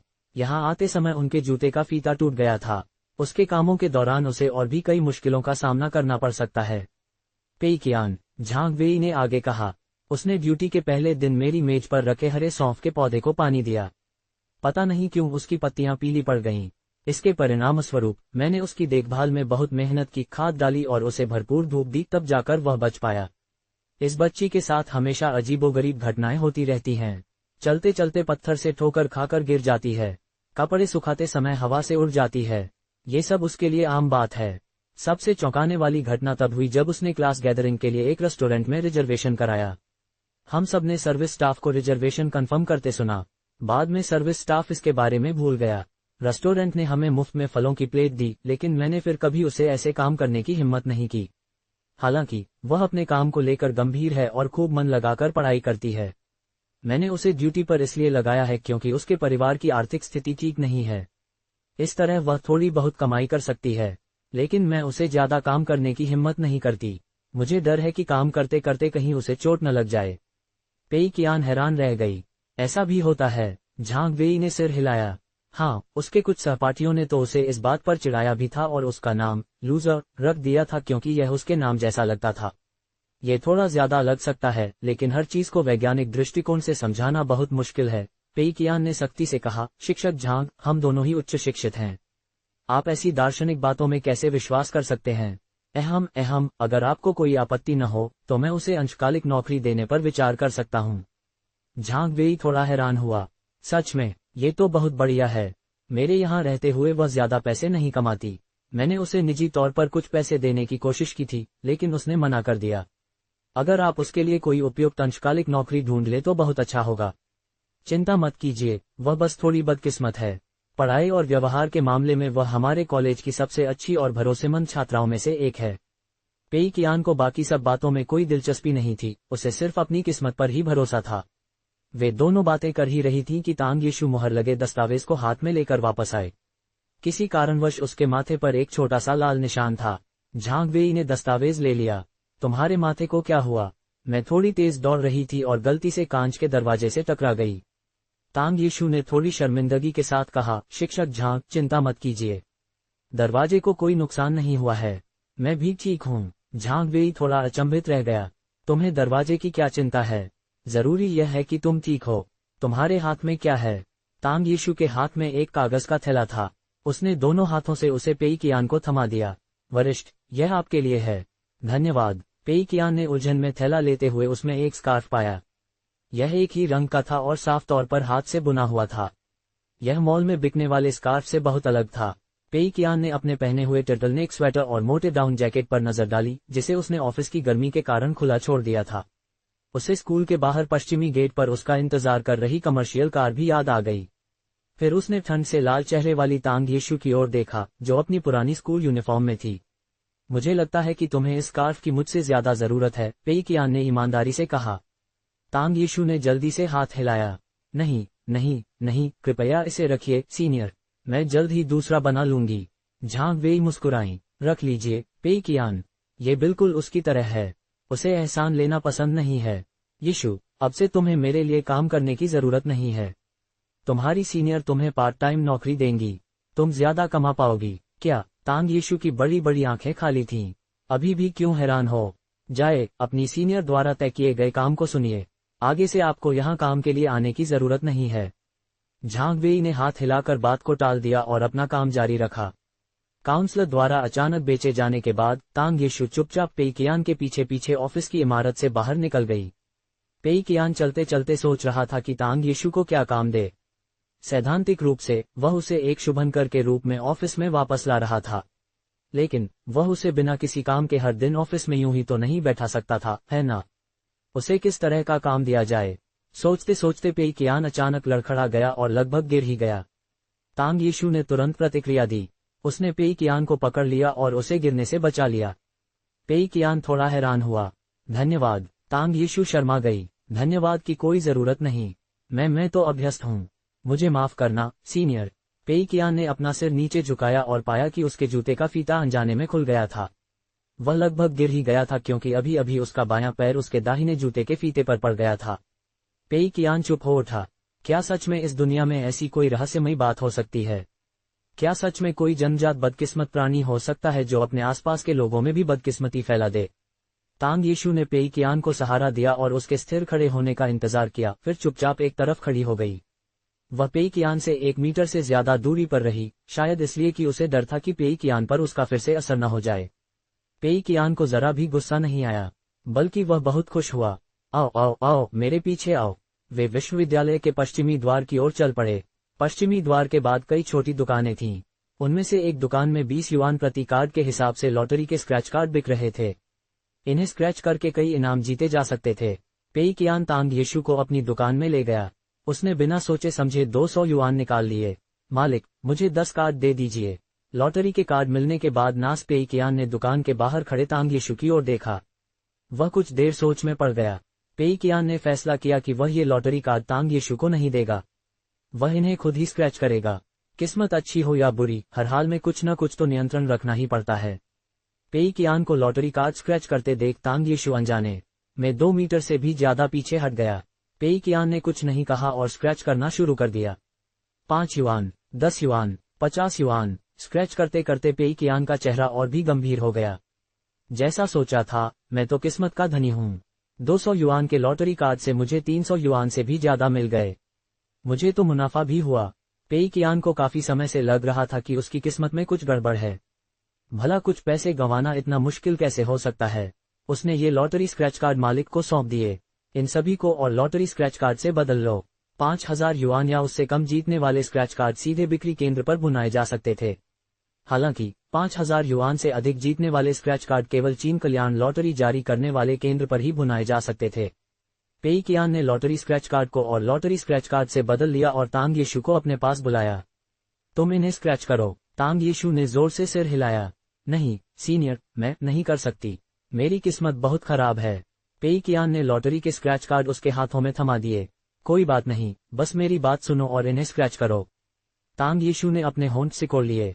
वरिष्ठ जी, ये तो 300 युआन के आसपास हैं। हालांकि पेई कियान की पैनी निगाहों के नीचे अनिच्छा से स्क्रैच करने के अलावा उसके पास कोई चारा नहीं था।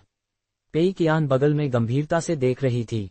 पहला कार्ड, दूसरा कार्ड, तीसरा कार्ड। तांग यीशु के स्क्रैच करने के बाद से ही जीतने की संभावना कम होती जा रही थी। लगातार कार्डों पर उसे कुछ नहीं मिल रहा था।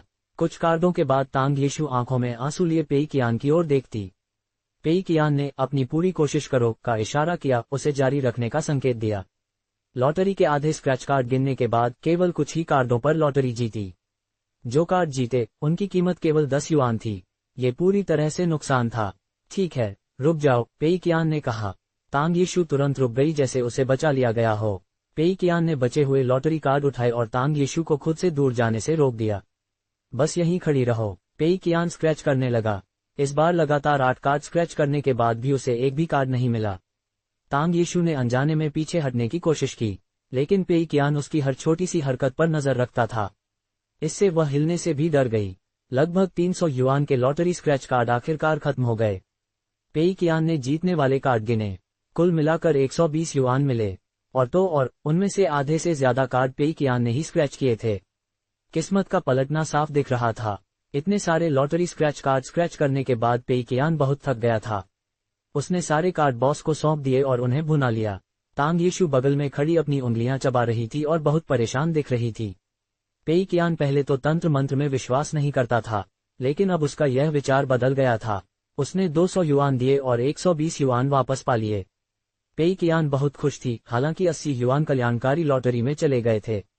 ये लो, तुम्हारे लिए। पेई कियान ने तांग यीशु को बचे हुए 120 युआन दे दिए, लेकिन उसने होंठ सिकोड़ लिए और हाथ हिला दिया। कितनी जिद्दी हो तुम सच में दूसरों से मदद नहीं लेती। पेई कियान के पास पैसे रखने के अलावा कोई चारा नहीं था और वह तांग यीशु के साथ दुकान से निकल गई। उनके जाने के 5 मिनट बाद दुकानदार ने न जीतने वाले लॉटरी स्क्रैच कार्ड का बंडल एक तरफ रख दिया और उन्हें फेंकने ही वाला था। तभी होंडोंग विश्वविद्यालय का एक छात्र पानी की बोतल खरीदने के लिए वहां से गुजरा और उसकी नजर मेज पर पड़े लॉटरी स्क्रैच कार्ड के ढेर पर पड़ी। लॉटरी स्क्रैच कार्ड, बुद्धि पर टैक्स। किसी ने सच में इतने सारे खरीद लिए? उस आदमी ने इस मामले पर अपनी अरुचि जताते हुए बुदबुदाया। हालांकि पानी खरीदने के बाद वह काफी देर तक हिचकिचाता रहा। फिर आखिरकार उसने 20 युआन निकालकर एक स्क्रैच कार्ड खरीदा। स्क्रैच करते ही उसकी आंखें फटी रह गईं। अरे बाप रे, 100,000 युआन, 339। पेई कियान पश्चिमी द्वार के पास वाली दुकान से निकलते हुए संभल कर चल रहा था। वह लगातार इस बात का ध्यान रख रहा था कि कहीं उसके पैरों के नीचे कोई पत्थर तो नहीं है या उसके जूतों के फीते फिर से खुल तो नहीं गए। तांग यीशु ने अपना सिर झुका लिया और छोटे छोटे कदमों से उसके पीछे पीछे चलने लगी। उसे नहीं पता था कि उसे किस तरह की नौकरी करनी है, न ही वह ज्यादा कुछ पूछने की हिम्मत कर रही थी। जब वे एक दूध की दुकान के पास से गुजरे तो पेई कियान ने एक कप ठंडी दूध की चाय और एक कप गर्म दूध की चाय खरीदी। उसने गर्म दूध की चाय तांग यीशु को दे दी। तांग यीशु थोड़ी झिझकी, लेकिन पेई कियान के कहने पर उसने उसे ले लिया। उसने गर्म दूध की चाय को हाथ में लेकर अपने हाथों को गर्म किया। क्या तुम्हारी कोई रुचियां या शौक हैं? उदाहरण के लिए पियानो, गाना, चित्रकारी? पेई कियान ने पूछने की कोशिश की, लेकिन तांग यीशु ने सिर हिलाकर इन सभी विकल्पों को अस्वीकार कर दिया। पेई कियान ने कुछ सोचा और महसूस किया कि तांग यीशु की पारिवारिक स्थिति को देखते हुए उसका स्कूल जाना ही काफी है। ऐसे शौक पर खर्च करने के लिए पैसे कहां से आएंगे? समस्या ये थी कि उसे किस तरह का काम दिया जाए। पेई कियान ने तांग यीशु को सिर्फ एक दिखावे के तौर पर भर्ती किया था। उसके विशेष प्रभाव के कारण उसे कार्यालय के केंद्र में बिठाया जाना चाहिए ताकि कार्यालय का भाग्य बदल सके। उसे कोई विशेष कार्य सौंपने की आवश्यकता नहीं थी। आखिर तांग यीशु बहुत बुद्धिमान थी। वह मेहनती थी और भविष्य में काम जल्दी सीख लेगी। बॉस पेई नहीं चाहते थे कि कोई होशियार छात्र उन्हें परेशान करे। हालांकि उन्हें किसी भी कीमत पर उसके लिए कोई न कोई काम ढूंढना ही था। कैसा रहेगा, तुम मेरे कार्यालय में आकर मेरे पौधों को पानी दो? पेई कियान सोचने लगे। इस लड़की ने झांग वेई के कार्यालय में हरी सौंफ को लगभग पानी देकर सुखा दिया था। तेंगदा में सारे गमले वाले पौधों को नष्ट करना इतना मुश्किल नहीं होना चाहिए, है ना? फिर वह नए पौधे खरीद सकते हैं। इससे उनके कुछ पैसे बच जाएंगे। कितना बढ़िया विचार है। तांग यीशु ने जल्दी से हाथ हिलाया। नहीं सीनियर, मैं पौधों की देखभाल नहीं कर सकती। बचपन से ही मैंने जिन भी जीवित प्राणियों की देखभाल की है, चाहे वो जानवर हो या पौधे, सब बिना किसी कारण के बीमार पड़ जाते थे। सिवाय बिल्लियों के। बिल्लियां? पेई कियान ने थोड़ा सोचा। बिल्लियां भी ठीक हो सकती हैं। संयोग से पास ही एक पशु चिकित्सालय था। मेरे पीछे आओ। तांग यीशु ने दूध वाली चाय को गले लगाया, पेई कियान के पीछे पीछे दौड़ी और पास के पशु चिकित्सालय में प्रवेश किया। ये पशु चिकित्सालय बहुत छोटा था, जिसमें केवल 3 उपचार कक्ष और एक ऑपरेशन थिएटर था। यह मुख्य रूप से आसपास के समुदायों के पालतू जानवरों वाले लोगों की सेवा करता था। इस इलाके में आवारा बिल्लियां आम बात थीं। समुदाय में कुछ और काम न होने के कारण छात्र या आंटियां अक्सर इन आवारा बिल्लियों को इलाज या नसबंदी के लिए यहाँ लाते थे। कई आवारा बिल्लियों को गोद ले लिया जाता था, लेकिन कुछ को छोड़ दिया जाता था और उन्हें पशु चिकित्सालय में रखा जाता था। पेई कियान अस्पताल में दाखिल हुआ और पूछा, क्या हाल ही में कोई आवारा बिल्ली यहाँ भेजी गई है? रिसेप्शन पर तैनात एक युवा महिला पशु चिकित्सक ने जवाब दिया, हाँ, पहले किसी ने एक काली बिल्ली भेजी थी। कुछ समय पहले उसका टीकाकरण और नसबंदी हो चुकी है। इसके अलावा कुछ दिन पहले उसे नहलाया भी गया था। क्या आप इसे गोद लेना चाहेंगे, महोदय? ये बिल्ली बहुत प्यारी है, बस थोड़ी बड़ी हो गई है। पेई कियान ने सिर हिलाया। मुझे इसे देखने दीजिए। महिला पशु चिकित्सक पेई कियान और तांग यीशु को कोने में रखे एक पिंजरे की ओर ले गई। उसमें एक काली बिल्ली थी जिसके छोटे छोटे काले बाल थे। केवल उसके चारों पंजे सफेद थे। उसकी आंखें खुली हुई थीं, लेकिन वे पूरी तरह से छिपी हुई थीं। ये बताना बहुत मुश्किल था कि वह सो रही है या जाग रही है। ये बिल्ली कम से कम 6 महीने की लग रही थी। नवजात बिल्ली के बच्चे जितनी प्यारी नहीं थी। शायद इसीलिए इसे किसी ने गोद नहीं लिया था। पालतू जानवरों के अस्पतालों की अपनी सीमाएं होती हैं, इसलिए उन्हें ज्यादातर समय पिंजरों में रखा जाता था, इस डर से कि अगर उन्हें बाहर छोड़ दिया जाए तो वे खो न जाएं। उन्हें औसत दर्जे का बिल्ली का खाना खिलाया जाता था, इसलिए वह बिल्कुल भी मोटी नहीं थी।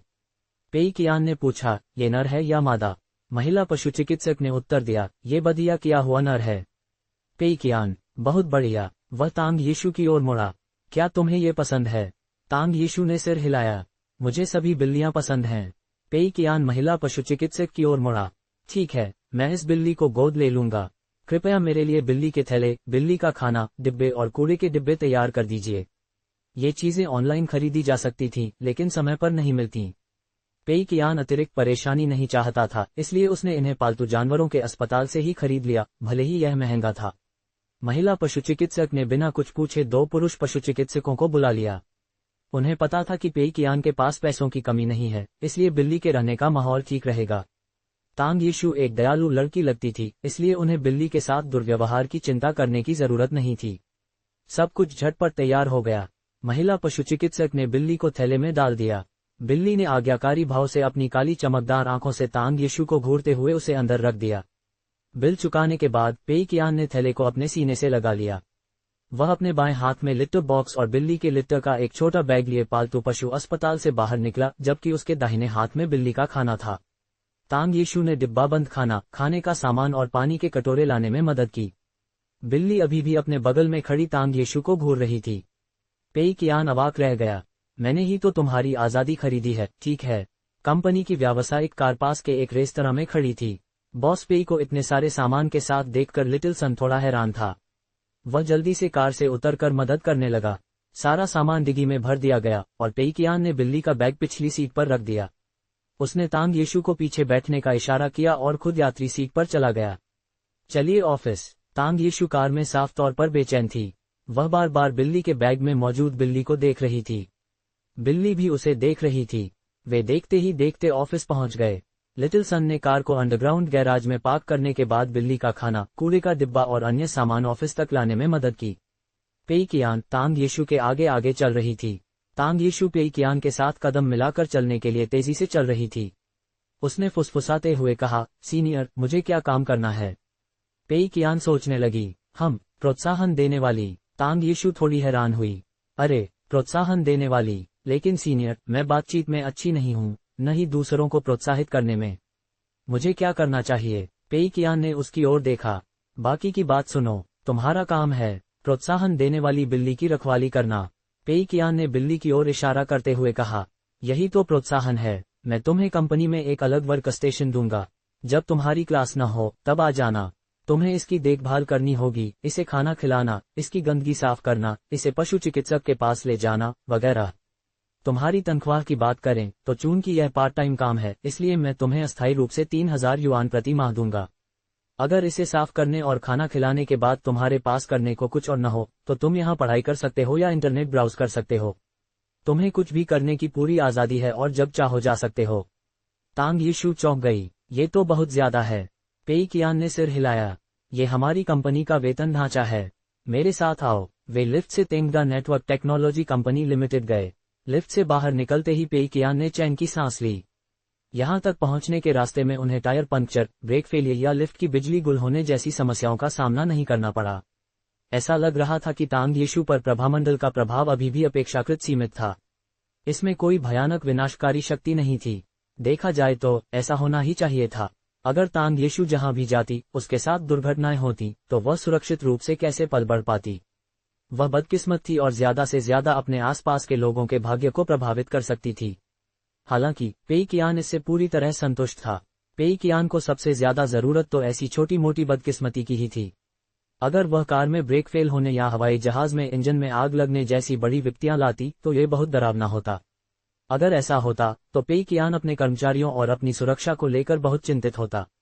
हालांकि ऐसी छोटी मोटी बदकिस्मती पेई कियान की लाभदायक स्थिति को पलट सकती थी, बिना उसके आसपास के लोगों की सुरक्षा को खतरे में डाले। पेई कियान अच्छी तरह जानता था कि उसकी कई सफलताएं वास्तव में संयोगों के कारण थीं। उदाहरण के लिए, द लोनली डेजर्ट रोड केवल इसलिए लोकप्रिय हुई क्योंकि इसे शिक्षक कियाओ ने खोजा था। क्या होता अगर पेई कियान का भाग्य इतना अच्छा न होता और शिक्षक कियाओ इसे न खोज पाते? उस स्थिति में इतनी सारी समस्याओं का समाधान ही न होता। भाग्य का एक छोटा सा साथ भी 1000 मील का अंतर ला सकता है। अगर कोई छोटी सी कड़ी भी गायब होती तो डोमिनो प्रभाव नहीं होता। बॉस पेई की बड़ी घाटे वाली योजना सफल हो सकती थी। इसलिए ये दुर्भाग्य बिल्कुल सही था। कंपनी में प्रवेश करते ही लिटिल सन ने हाथ में रखा सारा सामान नीचे रख दिया। पेई कियान ने बिल्ली का थैला खोला और उस छोटी सी चीज को बाहर निकाल दिया। लियाडा ने अपना काम छोड़कर बिल्ली को देखते ही दौड़ लगाए। अरे बॉस पेई, ये छोटी बिल्ली कहाँ से आए? कितनी प्यारी है। इससे कंपनी के अन्य सदस्यों का ध्यान आकर्षित हुआ। वे तुरंत उस छोटी काली बिल्ली के चारों ओर जमा हो गए। छोटी काली बिल्ली अपने 4 छोटे सफेद पंजों से इधर उधर उछल-कूद कर रही थी और बिना किसी बेचैनी के चारों ओर सूंघ रही थी। पेई कियान मुस्कुराई और बोली, हाल ही में सब लोग बहुत ज्यादा काम कर रहे थे, इसलिए मैंने खास तौर पर एक प्रोत्साहन देने वाला रखा है। ये छोटा सा जीव अब से सबका प्रोत्साहन देगा। जब आप थक जाएं तो इस बिल्ली के साथ खेलकर अपनी थकान दूर कर सकते हैं। साथ ही हमारे साथ तांग यीशु भी हैं। वह अब से हमारी कंपनी की नई सदस्य हैं। वह हमारे इस छोटे से प्रोत्साहन देने वाले जीव की देखभाल करेंगी। तांग यीशु ने सिर झुकाया। आपसे मिलकर अच्छा लगा। बॉस पेई द्वारा बिल्ली की देखभाल के लिए विशेष रूप से एक रखवाले को नियुक्त करने की बात सुनकर सभी थोड़े चौंक गए। बिल्ली की देखभाल के लिए किसी विशेष व्यक्ति की आवश्यकता नहीं थी। वे काम से फुर्सत मिलने पर उसे खाना खिला सकते थे। हालांकि सभी को तुरंत लगा कि बॉस पेई ने शायद मजाक किया होगा। उन्होंने अनुमान लगाया कि यह लड़की, जो बहुत असहज लग रही थी, वास्तव में किसी और काम के लिए जिम्मेदार थी। बॉस पेई, इस छोटी बिल्ली का क्या नाम है? लियाडा ने पूछा। तभी पेई कियान को याद आया कि उसने अभी तक इसका नाम नहीं रखा था। चलो इसे ग्लेबेला 1 कहते हैं, पेई कियान ने 2 पल सोचने के बाद कहा। लियादा, क्या? ग्लेबेला, जो संयोग से बाओजू के वर्क स्टेशन के पास गश्त लगा रही थी, पेई कियान की ओर तिरस्कारपूर्ण ढंग से मुड़ी। उसने विरोध में 2 बार म्याऊं किया। देखो, इसे अपना नाम कितना पसंद है। पेई कियान ने ग्लेबेला के विरोध को नजरअंदाज कर दिया। उसकी नजरें तेजी से पूरे कार्यालय क्षेत्र पर घूमी और उसने तुरंत पूरे कार्यालय का केंद्र निर्धारित कर लिया। पेई कियान सोच रही थी कि अगर तांग येशु वहां बैठ जाए तो क्या उसका आभा प्रभाव पूरी कंपनी में फैल सकता है। ग्लेबेला भौहों के ऊपर और बीच में माथे के चिकने हिस्से को संदर्भित करता है। 340। यह एक खाली वर्क स्टेशन था जो पहले लू मिंगलियांग का था। पेई कियान तांग येशु को इस वर्क स्टेशन पर ले गया। अब से ये तुम्हारा वर्क स्टेशन होगा। जब तुम्हारे पास करने को कुछ न हो तो यहाँ बैठो और जो चाहो करो। ठीक है, पहले जाकर एंकरेजर को ठीक कर लो। तांग येशु ने सिर हिलाया और चुपचाप बिल्ली का खाना और लिटर बॉक्स निकालने लगा। लियादा और बाकी कर्मचारियों को ग्लेबेला बहुत पसंद थी, लेकिन वह एक बिल्कुल नए माहौल में थी और अभी तक उससे अभ्यस्त नहीं हुई थी। वह जल्द ही एक फॉर्चून ट्री के पीछे छिप गई और बाहर आने से मना कर दिया। सभी कुछ देर तक उसे देखते रहे, फिर अपने अपने वर्क स्टेशन पर काम करने के लिए लौट गए। पेई कियान ने बाओजू की हालत पर खास ध्यान दिया और पाया कि वह अपना खेल गंभीरता से खेल रहा था। वह काफी एकाग्र था। ग्लेबेला के उसके पैरों के पास से गुजरने पर भी उसने उसे नजरअंदाज कर दिया। ये देखकर पेई कियान बहुत खुश हुआ। पेई कियान जब अपने ऑफिस लौटने की तैयारी कर रहा था, तभी लियादा ने फोन का जवाब देते हुए हैरानी से कहा, क्या अब आप कॉपीराइट नहीं बेच रहे हैं? पेई कियान रुक गया और चिंता जताते हुए पूछा, क्या हुआ? लियादा ने कॉल काट दी और धीरे से बुदबुदाया, ओह कुछ नहीं, मैंने एक पुराने एनिमेशन के एक किरदार के कॉपीराइट मालिक से बात की थी। सब कुछ पहले तय हो गया था, लेकिन अब दूसरी पार्टी ने अचानक फोन करके कहा कि वे अब इसे नहीं बेच रहे हैं।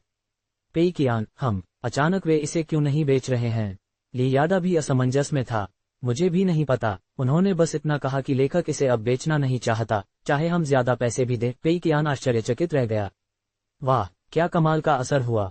तांग येशु को वापस लाने के बाद किस्मत एकदम पलट गई। पेई कियान ने अपनी खुशी को बड़ी मुश्किल से दबाते हुए शांत स्वर में कहा, कोई बात नहीं, बौद्धिक संपदा आईपी खरीदना भी किस्मत पर निर्भर करता है। अगर हम पर्याप्त पात्र आईपी नहीं खरीद पाते हैं तो हम अपने खुद के मौलिक पात्र बना सकते हैं। हमारी कंपनी में इतने सारे कर्मचारी हैं, हम उनमें से कुछ को चुनकर खेल के नायकों के लिए मौलिक प्रोटोटाइप बना सकते हैं। पेई कियान ने मन ही मन सोचा कि यह खेल वैसे भी आईओआई के लिए एक मोहरा बनने वाला था। इसमें वैसे भी घाटा होना तय था, क्यों न अपने कर्मचारियों को मनोरंजन करने और खेल में खुद को नायक बनाने का मौका दिया जाए। लियादा ने इस बारे में सोचा, तो बॉस पेई, क्या मैं आपको खेल में शामिल कर सकता हूं? पेई कियान ने सिर हिलाया, बिल्कुल, आप कर सकते हैं। लियादा ने आगे कहा, हम शायद छवि के 2D निर्माण में कुछ कलात्मक बदलाव करेंगे, क्या ये ठीक है? पेई कियान ने हाथ हिलाकर कहा, कोई समस्या नहीं, बिल्कुल कोई समस्या नहीं, आप जो चाहें करें। ठीक है। लियादा खुशी खुशी अपने वर्क स्टेशन पर लौट गईं। पेई कियान ने ग्लेबेला को खाना खिला रही तांग येशु को तिरछी नजर से देखा और संतुष्टि के साथ कार्यालय लौट गईं। लियादा ने एक नई फाइल खोली और तुरंत बॉस पेई के लिए एक विशेष हीरो डिजाइन करने का फैसला किया। सबसे पहले, इस हीरो का स्वरूप एक टैंक होना चाहिए। बॉस पेई एक विशाल वृक्ष की तरह थे। उनका मजबूत शरीर तेंगदा के कर्मचारियों को कठिनाइयों से बचाता था, इसलिए इस हीरो का स्वरूप लंबा, मजबूत और भरोसेमंद होना चाहिए। बॉस पेई गुणवत्ता में उत्कृष्टता प्राप्त करने के लिए कोई कसर नहीं छोड़ते थे, इसलिए उनकी निष्क्रिय क्षमता अतिरिक्त धन का उपयोग करके अधिक शक्तिशाली उपकरण बनाने की होनी चाहिए। बॉस पेई एक स्वप्नदृष्टा उद्यमी थे। वह हमेशा उन क्षेत्रों में दखल देता था जिन्हें दूसरे लोग पसंद नहीं करते थे। उसने इन क्षेत्रों में कड़ी मेहनत की और अपनी प्रतिभा का फल पाया। बॉस पेई ने अपने प्रतिद्वंद्वियों और झूठे समीक्षकों द्वारा लगातार बदनामी किए जाने के बावजूद अधिक सफलता प्राप्त की। इसलिए उसकी पहली क्षमता में सक्रिय और निष्क्रिय दोनों क्षमताएं शामिल थीं। उसकी निष्क्रिय क्षमता अंतिम प्रहार के माध्यम से पुरस्कार संचित करना थी। ये कुछ क्षेत्रों में उसकी लगन का प्रतीक था। यदि उसे एक निश्चित स्तर का हमला मिलता और वह किसी दुश्मन को मार गिराता या उसकी सहायता करता तो संचित पुरस्कार अतिरिक्त धन में परिवर्तित हो जाते। साथ ही लड़ने की भावना को बढ़ाने, रक्षा को मजबूत करने और चारों ओर सुनहरे आक्रमण के विशेष प्रभाव बिखेरने का भी मौका मिलता। इससे दुश्मन को नुकसान होता और उसकी गति थोड़ी धीमी हो जाती। क्षमताओं को सक्रिय रूप से इस्तेमाल करने पर भी यही प्रभाव पड़ता। बॉस पेई अपने कर्मचारियों के समय का कड़ाई से नियंत्रण रखता था और उन्हें कभी भी अतिरिक्त समय काम करने की अनुमति नहीं देता था। जो लोग छुपकर अतिरिक्त समय काम करते थे, उन्हें वह कार्यालय से बाहर निकाल देता था। इसीलिए बॉस पेई की दूसरी क्षमता एक पंखे के आकार के दायरे में दुश्मनों पर नॉकबैक प्रभाव उत्पन्न करती थी। ये किसी को भी कुछ समय के लिए उस दायरे में प्रवेश करने से रोकती थी। बॉस पेई को नए क्षेत्रों की खोज करने का बहुत शौक था। उन्होंने अपने उत्कृष्ट कर्मचारियों को नए व्यावसायिक क्षेत्रों का प्रभार सौंपा और शानदार परिणाम प्राप्त किए। इसके लिए बॉस पेई की तीसरी कुशलता ये थी कि वे एक निश्चित सीमा के पार मित्र इकाई को फेंक सकते थे, जिससे दुश्मन इकाई को थोड़ी क्षति पहुंचती थी और उसके गिरने के बाद सीमा के भीतर उसकी गति धीमी हो जाती थी। अंततः बॉस पेई निरंतर शक्तिवान और बेहतर होते रहे क्योंकि वे अथक परिश्रम से स्वयं को प्रेरित करते रहे। बॉस पेई का अंतिम आक्रमण स्वयं को प्रेरित करना ही था। इससे उनकी गति में अत्यधिक वृद्धि हुई और उनका स्वास्थ्य और प्रतिरोधक क्षमता भी बढ़ी। साथ ही वे स्वयं को थोड़ा नुकसान पहुंचाते, जिससे उनका एक निष्क्रिय कौशल बार बार सक्रिय हो जाता। लियाडा ने बॉस पेई के लिए एक अनूठी छवि तैयार करने का निर्णय लिया। उन्हें एक टैंक हीरो की तरह लंबा और मजबूत होना चाहिए। उन्हें चौड़े कंधों और शक्तिशाली भुजाओं वाला एक विशालकाय व्यक्ति होना चाहिए। साथ ही उनकी पीठ पर चाकू, तलवार, कटार और भाले जैसे सभी प्रकार के हथियार होने चाहिए क्योंकि उन पर अक्सर शत्रुओं द्वारा छुपकर हमले किए जाते थे। उन्हें दया की देवी की तरह दिव्य बुद्ध प्रकाश बिखेरते हुए और महामयूरी, महान मोर की तरह जिनका शरीर एक ही समय में दिव्य और दानव दोनों से बना था होना चाहिए। यदि उन पर छुपकर हमला किया जाता है तो इस हीरो को लगातार सुनहरे विशेष प्रभावों वाले हमले करने चाहिए। अंत में इस हीरो का नाम न्याय का रक्षक, विनम्र। लियाडा का मानना था कि बॉस पेई के नेक चरित्र का वर्णन करने के लिए विनम्र शब्द सबसे उपयुक्त है। लियाडा तैयार डिजाइन पांडुलिपि से बहुत संतुष्ट थे। चलो जल्द से जल्द कॉन्सेप्ट आर्ट बनाते हैं। मुझे विश्वास है कि बॉस पेई अपने पसंदीदा हीरो को गॉग में देखकर बहुत खुश होंगे, है ना? फिर भी लियाडा जानते थे कि खिलाड़ी इस हीरो को न्याय का रक्षक या विनम्र नहीं कहेंगे। वे शायद उसे कोई नया उपनाम देंगे। मुझे आश्चर्य है खिलाड़ी इस हीरो को क्या नाम देंगे। मैं गॉग के लॉन्च का बेसब्री से इंतजार कर रहा हूँ। पेई कियान अपने कार्यालय में बैठकर यह सब देख रहे थे और साथ ही बाहर की हलचल पर भी नजर रखे हुए थे। ग्लेबेला, आओ, ये लो तुम्हारे लिए सूखी मछली। अरे, हमारा वाटर कूलर क्यों लीक कर रहा है? अभी मरम्मत के लिए बुलाओ। धत तेरे की, मैंने अभी तो ये बग ठीक किया था। ये फिर से क्यों गड़बड़ कर रहा है? क्या तुमने 8 रिसोर्स सबमिट कर दिया है? मैं इसे फिर से ठीक कर दूंगी। काम की सामान्य बातचीत के बीच बीच में कुछ अजीबोगरीब बातें भी सुनाई दे रही थीं। पेई कियान खुद को रोक नहीं पाए और बोली, तांग यीशु का प्रभाव वाकई तुरंत दिखने लगा। हाँ, चलो उसे कंपनी में अपनी भूमिका निभाने देते हैं। इस प्रभाव के बढ़ने से और क्या क्या गुणात्मक बदलाव आ सकते हैं। तांग यीशु ने लिटर बॉक्स, खाने का कटोरा, पानी का बेसिन वगैरह सब कुछ व्यवस्थित किया और ग्लेबेला को लिटर बॉक्स में पेशाब करते हुए काफी देर तक देखती रही। फिर वह ध्यान से अपने वर्कस्टेशन पर लौट गई। तांग यीशु अपने सहकर्मियों के वर्कस्टेशन से बचते हुए सावधानी से आगे बढ़ी, मानो उसे डर था कि अगर वह बहुत पास गई तो दूसरों के लिए दुर्भाग्य लाएगी। सौभाग्य से तेंगदा के डेस्क बहुत बड़े थे। वर्कस्टेशनों के बीच काफी जगह थी, इसलिए तांग यीशु को ज्यादा असहजता महसूस नहीं हुई। वह सावधानी से ऑफिस की कुर्सी पर बैठी और कुर्सी के आरामदायक होने पर आश्चर्यचकित रह गई। वह धीरे से पीछे झुकी और शर्म से सिकुड़ गई। उसने स्कूल में कंप्यूटर क्लास में पहले भी कंप्यूटर का इस्तेमाल किया था, लेकिन इतने शानदार 2 मॉनिटर उसने पहले कभी नहीं देखे थे। वह विशाल डेस्कटॉप उसे अपनी ओर खींच रहा था। उसने सावधानी से बटन दबाए, जिससे तुरंत एक तेज क्लिक की आवाज आए और वह डरकर अपना हाथ पीछे खींच लिया। यह आवाज कंप्यूटर क्लास के कीबोर्ड की आवाज से कहीं ज्यादा तेज थी। हालांकि जब उसने अपने आसपास सभी को कीबोर्ड पर तेजी से टाइप करते देखा तो तांग यीशु ने अपना हाथ फिर से कीबोर्ड और माउस की ओर बढ़ाया। उसने अपने कंप्यूटर क्लास के शिक्षक द्वारा दिए गए होमवर्क को देखने के लिए वेब पेज खोला। कंप्यूटर पर तरह तरह के गेम इंस्टॉल थे, लेकिन तांग यीशु को ये रंगीन डेस्कटॉप आइकन समझ नहीं आ रहे थे। वह चुपचाप इंटरनेट ब्राउज कर रही थी। उसने ग्लेबेला की तरफ देखा तो पाया कि वह छोटी काली बिल्ली ऑफिस में हरे पौधों के साथ खेल रही थी। राहत की सांस लेते हुए उसने फिर से कंप्यूटर की तरफ देखा। अचानक गोल चेहरे और बड़ी बड़ी आंखों वाली एक लड़की उसके पास आई। हेलो तांग यीशु, है ना? तांग यीशु जल्दी से खड़ी हो गई। हेलो, हाओ यून मुस्कुराए। अरे, खड़े होने की जरूरत नहीं है। मैं मानव संसाधन विभाग से हाओ यून हूँ। ये आपका इंटर्नशिप कॉन्ट्रैक्ट है। आपकी मासिक सैलरी 3000 युआन होगी। काम के घंटे तय नहीं हैं। इसे देख लीजिए और अगर कोई दिक्कत न हो तो साइन कर दीजिए। तांग यीशु ने इंटर्नशिप कॉन्ट्रैक्ट लिया और उसे शुरू से अंत तक पढ़ा। इस कॉन्ट्रैक्ट की बातें बहुत सीधी सादी थीं। इसमें कोई चालबाजी या फंदे नहीं थे। ज्यादा सैलरी के अलावा कोई समस्या नहीं थी। तांग यीशु ने हाओ यून की तरफ देखा। वेतन थोड़ा ज्यादा है। हाओ यून मुस्कुराए। नहीं, ये तेंगदा की सामान्य वेतन प्रणाली है। तांग यीशु को अनुबंध पर हस्ताक्षर करते देख उसने अपनी जेब से पैसों का एक बंडल निकाला। उसमें 100 युआन के 10 नोट थे। बॉस पेई ने मुझसे कहा है कि मैं आपको यह वेतन अग्रिम दे दूं ताकि आप कुछ गर्म कपड़े खरीद सकें। मौसम ठंडा होता जा रहा है। कंपनी का हीटर भले ही गर्म हो, लेकिन अंदर और बाहर के तापमान में बहुत ज्यादा फर्क है। सर्दी लगना बहुत आसान है। बाद में हमारे साथ लंच कर लो। फिश कैचिंग टेक आउट बहुत स्वादिष्ट है। ठीक है, तांग यीशु ने जल्दी से सिर हिलाया, थोड़ी असमंजस में थी। उसके कपड़े भले ही पतले थे, लेकिन उसका दिल गर्म और खुश था। यह शायद ऑफिस के हीटर की वजह से नहीं था। 26 नवंबर, शुक्रवार, पेई कियान कार में बैठकर टुमारो इज ब्यूटीफुल की शूटिंग साइट की ओर जा रही थी। शूटिंग जिंगजोऊ के एक स्थानीय स्टूडियो में हो रही थी। पूरी फिल्म में बहुत ज्यादा बड़े सीन नहीं थे। अगर विश्लेषण किया जाए तो बस कुछ साधारण सीन ही थे। वह कैप्सूल स्पेस जहां मुख्य अभिनेता रुका था, जिसमें अंतरिक्ष में लगी बड़ी स्क्रीन थी, भविष्यवादी शहरी दृश्य, टैलेंट शो इवेंट की जगह, मुख्य अभिनेता का आलीशान घर, ये सीन मुश्किल नहीं थे। बस हर किरदार के कपड़े, मेकअप और प्रॉप्स को और बेहतर बनाना था। सीन को बस थोड़ा और भविष्यवादी दिखाना था।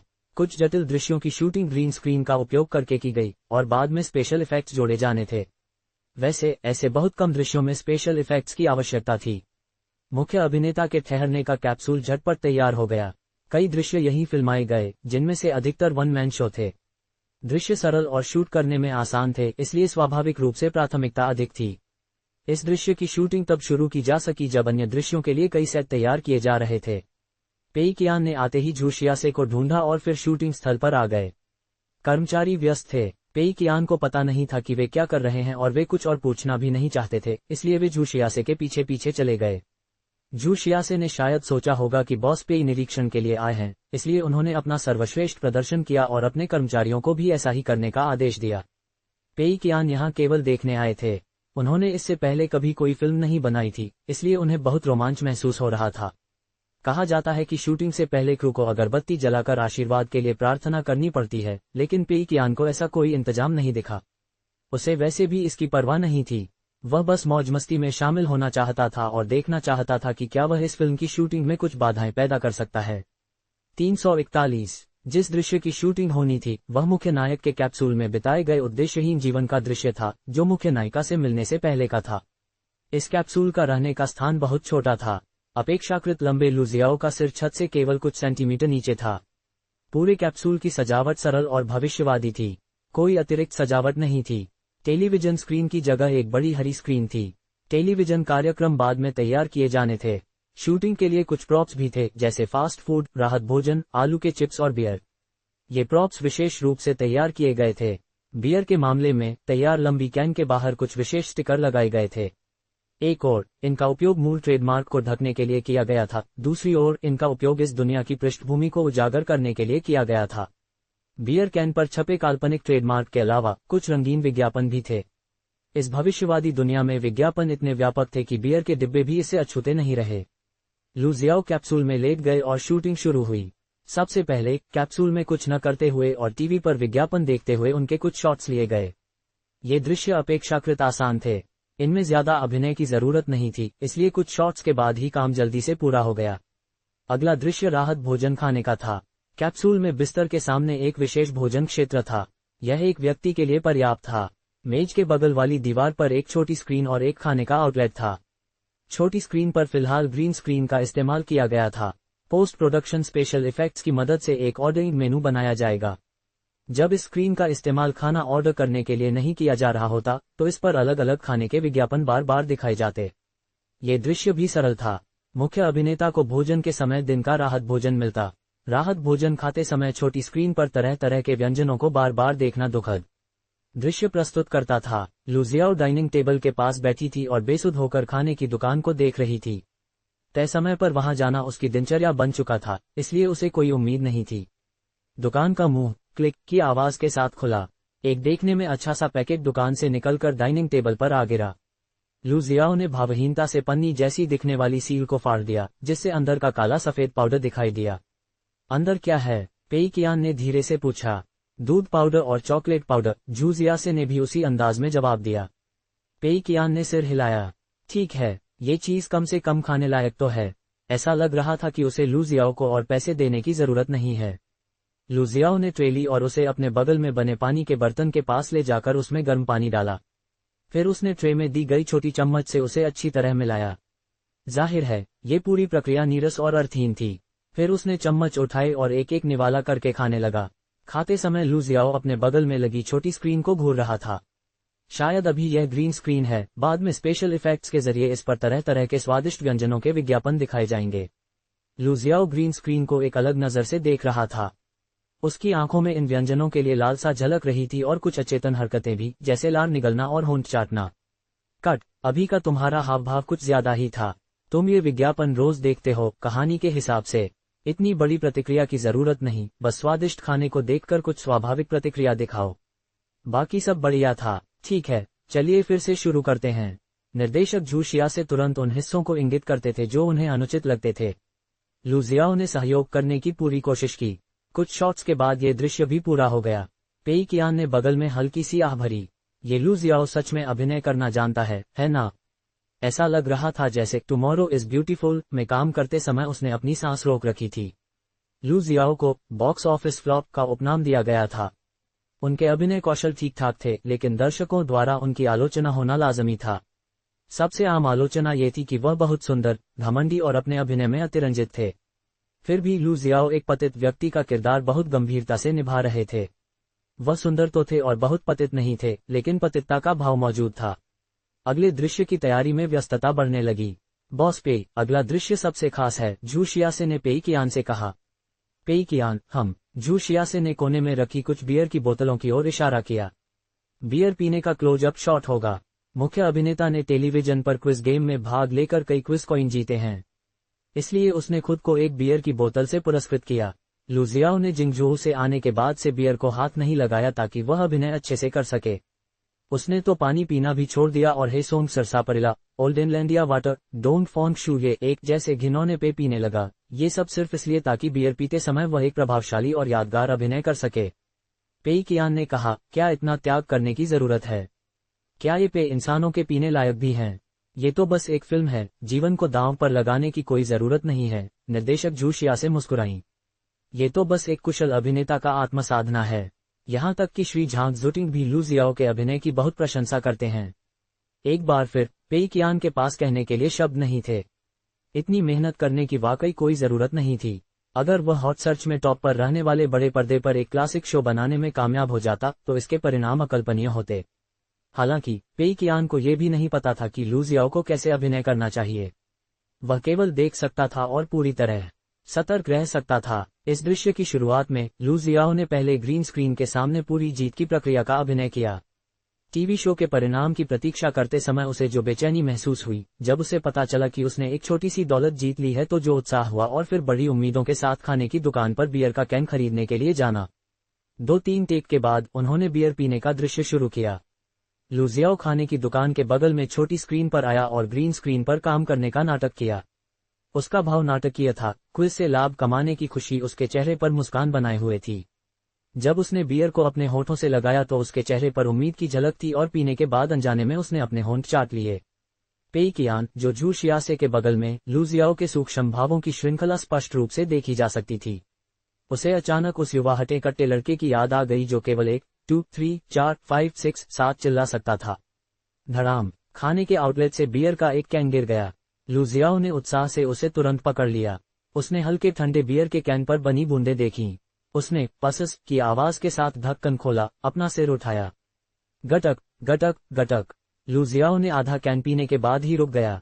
उसने खुशी और संतुष्टि से भरे चेहरे के साथ आह भरी। उसने अपने हाथ में पकड़े बियर के कैन को संतुष्टि से देखा। उसने अपने मुंह के कोने से झाग पोंछा। इस बार उसने अपना सिर फिर से उठाया और बची हुई बियर पी ली। उसने बचे हुए तरल की बूंदों को भी पी जाने की उम्मीद में खाली कैन को ऊपर उठाए रखा। अंत में लुजियाओ ने अनिच्छा से खाली बियर के कैन को कूड़ेदान में फेंक दिया। उसने अपना मुंह पोंछा और बिस्तर पर लौटने से पहले उसने संतुष्टि से डकार ली और सोने लगा। ये डकार बहुत स्वाभाविक थी, ऐसा नहीं लग रहा था कि यह जानबूझकर किया गया था। शायद लुजियाओ ने जरूरत से ज्यादा पी लिया था, इसलिए यह एकदम सही निकला। रुको, सैद्धांतिक रूप से ये कट होना चाहिए था, लेकिन यह रुको, पेई कियान ने कहा। इसीलिए निर्देशक झू शियासे ने जल्दी से कट जोड़ दिया और फिर पेई कियान को गंभीरता से देखा। बॉस पेई, क्या अभिनय में कोई समस्या है? जू शिया से अच्छी तरह जानते थे कि बॉस पेई न केवल इस फिल्म के प्रायोजक थे, बल्कि वे इस पटकथा के मूल लेखक भी थे। अगर बॉस पेई की फिल्म के दृश्यों पर कोई राय थी, तो इसका मतलब ये होना चाहिए कि बॉस पेई के मूल इरादे से विचलन हुआ है। मूल लेखक की राय का सम्मान करना और बदलाव करना जरूरी था। पेई कियान थोड़ा निराश महसूस कर रहा था। तुम बहुत ज्यादा कोशिश कर रहे हो, भाई। एक कैन बियर पीने के बाद तुम्हारा चेहरा कुकिंग मास्टर बॉय से भी ज्यादा अतिरंजित था। बस चीन की महान दीवार का बैकग्राउंड म्यूजिक और सुनहरे स्पेशल इफेक्ट्स, समुद्र और आकाश का बैकग्राउंड ही बाकी था। पेई कियान को पहले से ही अंदाजा था कि फिल्म रिलीज होने के दिन वीबो पर लू जियाओ बियर पीते हुए की खूब खोज होगी। पेई कियान ने हल्की सी खांसी की।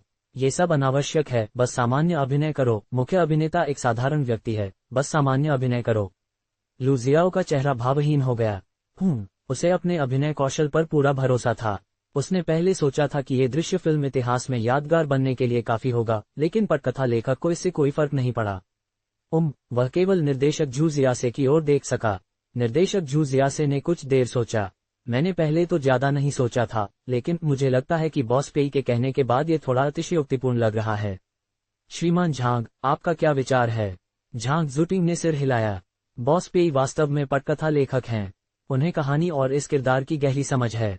बॉस पेई ने जो कहा वह शायद बहुत आम बात हो, लेकिन मैं मोटे तौर पर समझ सकता हूं कि वह क्या कहना चाहते हैं। पेई कियान, ऐसा लग रहा था जैसे कुछ अप्रत्याशित घटनाएं घटित हुई हों। झांग जुटिंग ने लू जियाओ की ओर देखते हुए गंभीरता से कहा, मान लीजिए कि हम इस दृश्य की पृष्ठभूमि बदल दें। आप एक ऐसे कुली का किरदार निभा रहे हैं जो दिन में 18 घंटे काम करता है। आपको महीने में केवल एक बार बियर पीने की अनुमति है।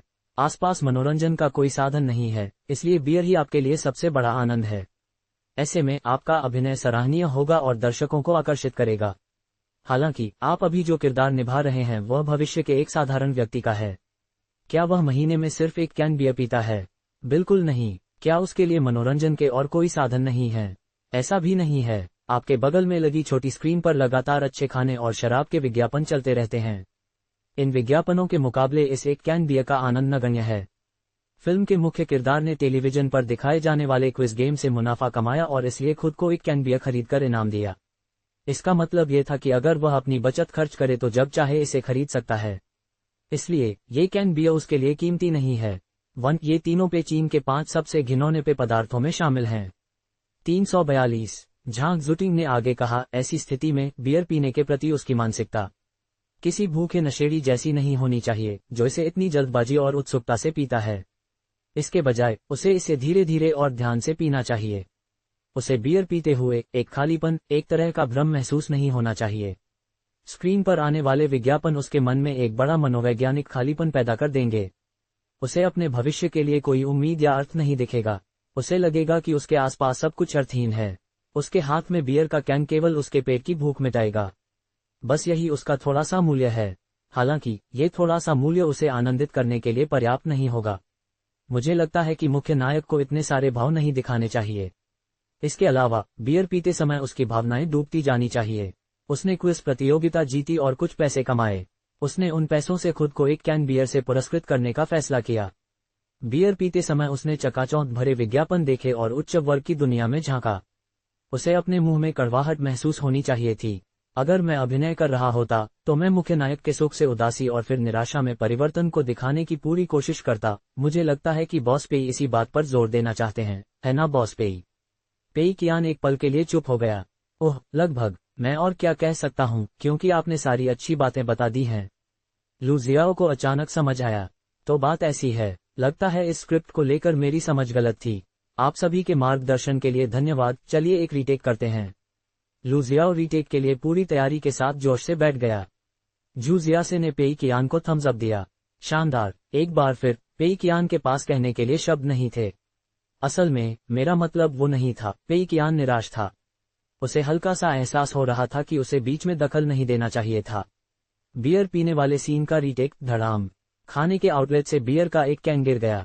लू जियाओ ने ठंडी बूंदों से भरी बियर को पकड़ा और आग की आवाज के साथ उसे खोला। फिर उसने अपना सिर उठाया, एक बड़ा घूंट लिया और संतुष्टि की आह भरी। इस समय उसके चेहरे पर बियर पीने की मुस्कान और संतुष्टि थी। हालांकि उसकी मुस्कान धीरे धीरे फीकी पड़ गई। लू जियाओ का ध्यान उसके बगल में लगी छोटी हरी स्क्रीन पर गया।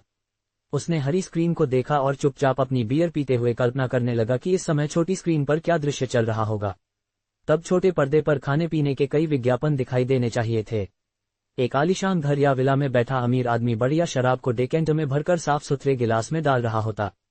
साफ सुथरी सफेद मेज पर लजीज खाना सजा होता जिसे देखकर मुंह में पानी आ जाता। चमकदार लाल नेल पॉलिश लगाए एक खूबसूरत महिला बड़े सलीके से अपने हाथ से शराब का गिलास उठाकर मेज के दूसरी तरफ बैठे उस कामयाब आदमी के गिलास को छूती। शराब उस खूबसूरत महिला के लाल होठों पर गिरती। लू जियाओ हरी स्क्रीन को देखते हुए बियर की चुस्की ले रहा था। उसी दौरान उसका हाथ स्क्रीन को छूने के लिए उठा। शायद कुछ विज्ञापनों के लालच से बचना थोड़ा मुश्किल था, लेकिन उसने फिर से खुद को रोका और चुपचाप अपनी बियर पीता रहा। आखिरकार बियर का कैन खत्म हो गया। लू जियाओ ने सिर उठाया और खाली कैन को मेज पर रखने से पहले आखिरी बूंद तक बियर मुंह में डालने की कोशिश की। फिर वह खाली निगाहों से स्क्रीन पर रंगीन विज्ञापनों को घूरने लगा। काफी देर बाद लू जियाओ ने अचानक अपने हाथ में पकड़े खाली डिब्बे को दबाया और कूड़ेदान में फेंक दिया। पाटा, डिब्बा कूड़ेदान के किनारे से टकराकर जमीन पर गिर गया। लू जियाओ ने उसे उठाया नहीं, बल्कि बिस्तर पर धंसकर जमीन पर बैठ गया। उसने अपने घुटनों को बाहों से पकड़ लिया और अपना सिर बाहों में छिपा लिया। कट, कमाल था। ये सीन शानदार है। यह मुख्य अभिनेता की मानसिकता के बिल्कुल अनुरूप है। जू जियासे ने लू जियाओ के अभिनय की जमकर तारीफ की। लू जियाओ भी बहुत खुश था। उसके अभिनय कौशल की पुष्टि हो गई थी। निर्देशक झू और श्री झांग के मार्गदर्शन के लिए धन्यवाद। बेशक सबसे महत्वपूर्ण बात यह थी कि बॉस पेई ने मेरी बुनियादी मानसिकता को बदल दिया और मुझे एहसास दिलाया कि मैं जरूरत से ज्यादा नाटकीय होने की गलती कर रहा था। लू जियाओ ने पेई कियान की ओर कृतज्ञता भरी नजर डाली। पेई कियान ने कहा, शूटिंग जारी रखिए, मैं पहले वापस जाती हूँ। जू शिया से चौंक गई। बॉस पेई, क्या आप कुछ और दृश्य देख सकते हैं? आपके साथ होने से हमें ज्यादा सुकून मिलता है। हमें और कमियां बताने में मदद कीजिए। और कमियां बताएंगे। पेई कियान अवाक रह गया। वह फायदा उठाने की कोशिश कर रहा था, लेकिन नतीजा और भी बुरा हुआ।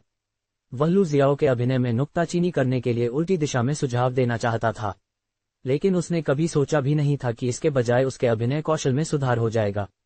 अगर ऐसा ही चलता रहा तो और क्या हो सकता है। पेई कियान नहीं चाहते थे कि ऑस्कर जीतने पर लू जियाओ का पहला वाक्य ये हो कि मैं अपने अभिनय कौशल पर बॉस पेई के सूक्ष्म मार्गदर्शन के लिए उन्हें धन्यवाद देना चाहता हूं। वह इसे चुपचाप बर्दाश्त नहीं कर सकते थे, इसलिए वह अब और नहीं देख सकते थे। उन्हें अब कोई सुझाव नहीं देना चाहिए था। उन्हें जो चाहे फिल्माने दें। पेई कियान को ऐसा लग रहा था जैसे वह एक दर्शक हैं जो प्रयोग कर रहे हैं। हर बार देखने पर चीजें बदल जाती, हर बार दखल देने पर चीजें और बिगड़ जाती, इसलिए उन्हें मौका मिलते ही चुपचाप निकल जाना चाहिए था। सभी को यह व्यर्थ लग रहा था, लेकिन वे जानते थे कि बॉस पेई काम में व्यस्त थे और हमेशा सेट पर नजर नहीं रख सकते थे। कृपया जाए, बॉस पेई। मैं इस स्क्रिप्ट के मूल उद्देश्य का पालन करूंगा और इस भूमिका को बखूबी निभाऊंगा, लू जियाओ ने ईमानदारी से कहा। पेई कियान ने मन ही मन आह भरी। अभी कितना लंबा सफर तय करना है। जू जिया से चुपचाप बॉस पेई को जाते हुए देखकर अपनी दृष्टि रोक नहीं पाई। बॉस पेई ने अपने व्यस्त कार्यक्रम में से समय निकालकर यहां आने का फैसला किया, अभिनेता की एक बड़ी गलती सुधारने में मदद की और जल्दी से चले गए। ऐसा लग रहा था कि उन्होंने महसूस किया कि सबका मन बदलने के बाद शूटिंग में कोई बड़ी समस्या नहीं आएगी, इसलिए वे निश्चिंत होकर चले गए। हाँ, हम बॉस पेई को निराश नहीं कर सकते। चलो, सब लोग अगले दृश्य की शूटिंग शुरू करते हैं। जू शियासे और मुख्य कलाकार बहुत उत्साहित हो गए थे। 27 नवंबर, शनिवार, मानविकी की ज्यादा कक्षाएं नहीं होती, इसलिए आमतौर पर शनिवार और रविवार को कक्षाएं नहीं होती। तांग यीशु की आज कोई कक्षा नहीं थी। वह सुबह अपने छात्रावास में पढ़ाई करने के बाद आज सुबह 10 बजे के कुछ देर बाद कार्यालय के लिए रवाना हुई। कल जाने से पहले उसने शायद ग्लेबेला के लिए खाना और पानी भर दिया था और उसका मल साफ कर दिया था, लेकिन फिर भी उसे बेचैनी महसूस हो रही थी। उसे डर था कि कंपनी में उसे अकेलापन महसूस होगा, इसलिए वह एक नजर डालने आई। कंपनी का दरवाजा एक्सेस कार्ड से खुलता था। प्रवेश नियंत्रण प्रणाली बहुत ही स्मार्ट थी। सामान्य कार्य समय के दौरान आम कर्मचारी के वक्त कार्ड से ही दरवाजा खुलता था। साधारण एक्सेस कार्ड से सप्ताहांत, शाम या सरकारी छुट्टियों पर दरवाजा नहीं खुलता था। केवल बॉस पेई, सहायक शिन और कुछ प्रशासनिक कर्मचारियों के एक्सेस कार्ड से ही दरवाजा खुलता था। प्रशासनिक विभाग ने तांग यीशु के काम की विशिष्टता को ध्यान में रखते हुए उनके लिए एक वक्त कार्ड की व्यवस्था की, जिससे वे किसी भी समय दरवाजा खोल सकें। ऐसा इसलिए किया गया ताकि वे ग्लेबेला की देखभाल कर सकें। कल काम के बाद हाओ ह्यून तांग यीशु के साथ काफी सोच विचार करने के बाद महिलाओं के लिए एक काली डाउन जैकेट खरीदने गई। हाओ ह्यून को गुलाबी या दूसरे सुंदर रंग पसंद थे, लेकिन तांग यीशु ने यही जैकेट खरीदने पर जोर दिया। एक तरफ तो ये सस्ती थी और दूसरी तरफ उसे इसकी देखभाल का तरीका नहीं पता था। उसे डर था कि गंदा होने पर इसे धोना बहुत मुश्किल होगा। डाउन जैकेट का डिजाइन बहुत अच्छा नहीं था, लेकिन ये गर्म रखने में अच्छी थी। इसके अलावा तांग यीशु का शरीर सुडौल था, इसलिए जैकेट उस पर भद्दी नहीं लग रही थी। तांग यीशु दरवाजा खोलने के लिए अपना एक्सेस कार्ड स्वाइप करने ही वाली थी कि उसने देखा कि दरवाजा पहले से ही खुला हुआ है। बाओजू अपने हेडफोन लगाए हुए विशाल दफ्तर में कीबोर्ड पर तेजी से टाइप कर रहा था। ऐसा नहीं लग रहा था कि वह गेम खेल रहा है। तांग यीशु ने इस पर ज्यादा ध्यान नहीं दिया। उसकी समझ में अगर काम अधूरा रह जाए तो सप्ताहांत में ज्यादा काम करना सामान्य बात है। इसमें परेशान होने की कोई बात नहीं थी। फिर उसने हमेशा की तरह एक प्लास्टिक बैग लिया और ग्लेबेला की गंदगी साफ करने की तैयारी में दफ्तर के कोने में चली गई। तांग यीशु को वहां से गुजरते देख बाओजू डर के मारे कांप उठा और लगभग अपनी कुर्सी से गिर ही गया। तांग यीशु भी चौंक गई। वह जल्दी से एक तरफ हट गई और दोनों ने एक दूसरे को हैरानी से देखा। तांग यीशु ने अपना सिर नीचे कर लिया। माफ करना, मेरा इरादा आपको डराने का नहीं था। तांग यीशु को देखकर बाओजू को थोड़ी राहत मिली, हालांकि उसका चेहरा फिर से गंभीर हो गया। बॉस पेई को मत बताना कि तुमने मुझे आज देखा था, समझी? तांग यीशु ने उलझन में सिर हिलाया। बाओजू ने राहत की सांस ली। तांग यीशु का चेहरा ईमानदार था और वह किसी मुखबिर जैसी नहीं लग रही थी। वह शांत हो गया और डिजाइन पांडुलिपि में संशोधन करने लगा। बॉस पेई द्वारा निर्धारित नियमों के अनुसार किसी भी अतिरिक्त समय की सूचना उन्हें देनी होती थी। बाओजू बॉस पेई को बताने की हिम्मत नहीं कर पा रहा था। अन्यथा बॉस पेई के सामने अपनी छवि बनाने के लिए उसने जो इतनी मेहनत की थी वह सब व्यर्थ हो जाती। अगर बॉस पेई सबके सामने अपनी तारीफ करते तो फिर से यात्रा का पैकेज मिल जाता। अगर बाओजू छुपकर आता तो उसके कार्ड से उसे काम के घंटों के बाद अंदर जाने की अनुमति नहीं मिलती। इसलिए उसने एक तरकीब सोची। वह हर शुक्रवार को प्रशासनिक विभाग में अपने एक दोस्त से चुपके से प्रवेश कार्ड बदल लेता। प्रशासनिक विभाग के प्रवेश कार्ड से किसी भी समय दरवाजा खोला जा सकता था, इसलिए बाओजू सप्ताहांत में चुपके से आकर ली याडा के कंप्यूटर में अपलोड करने से पहले इन डिजाइनों में बदलाव कर लेता था। अपलोड किए गए सभी दस्तावेजों के निशान मौजूद थे। बॉस पेई को पता चल जाता कि बाओजू ने ओवरटाइम किया है अगर वह अपने घर के कंप्यूटर से काम करके दस्तावेज अपलोड करता। अब तो बॉस पेई को भी पता नहीं चल पाएगा कि बाओजू ने दस्तावेज अपलोड किए हैं, क्योंकि उसने ली याडा के कंप्यूटर का इस्तेमाल किया है। काम बन गया। तांग यीशु ने थोड़ी देर तक पास बैठी ग्लेबेला को सहलाया, फिर बिल्ली की गंदगी साफ की। प्लास्टिक के चम्मच से बिल्ली की गंदगी साफ करते हुए उसे अचानक लगा कि कुछ गड़बड़ है।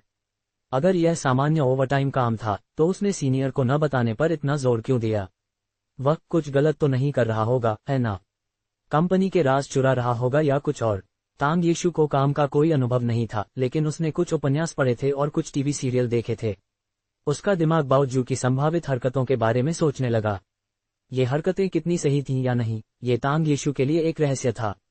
वह असमंजस में थी। क्या मुझे सीनियर को बताना चाहिए? ये कुछ ज्यादा ही हंगामा लग रहा है। क्या पता वो सच में कुछ गलत कर रहा हो। उद्धरण चिन्ह।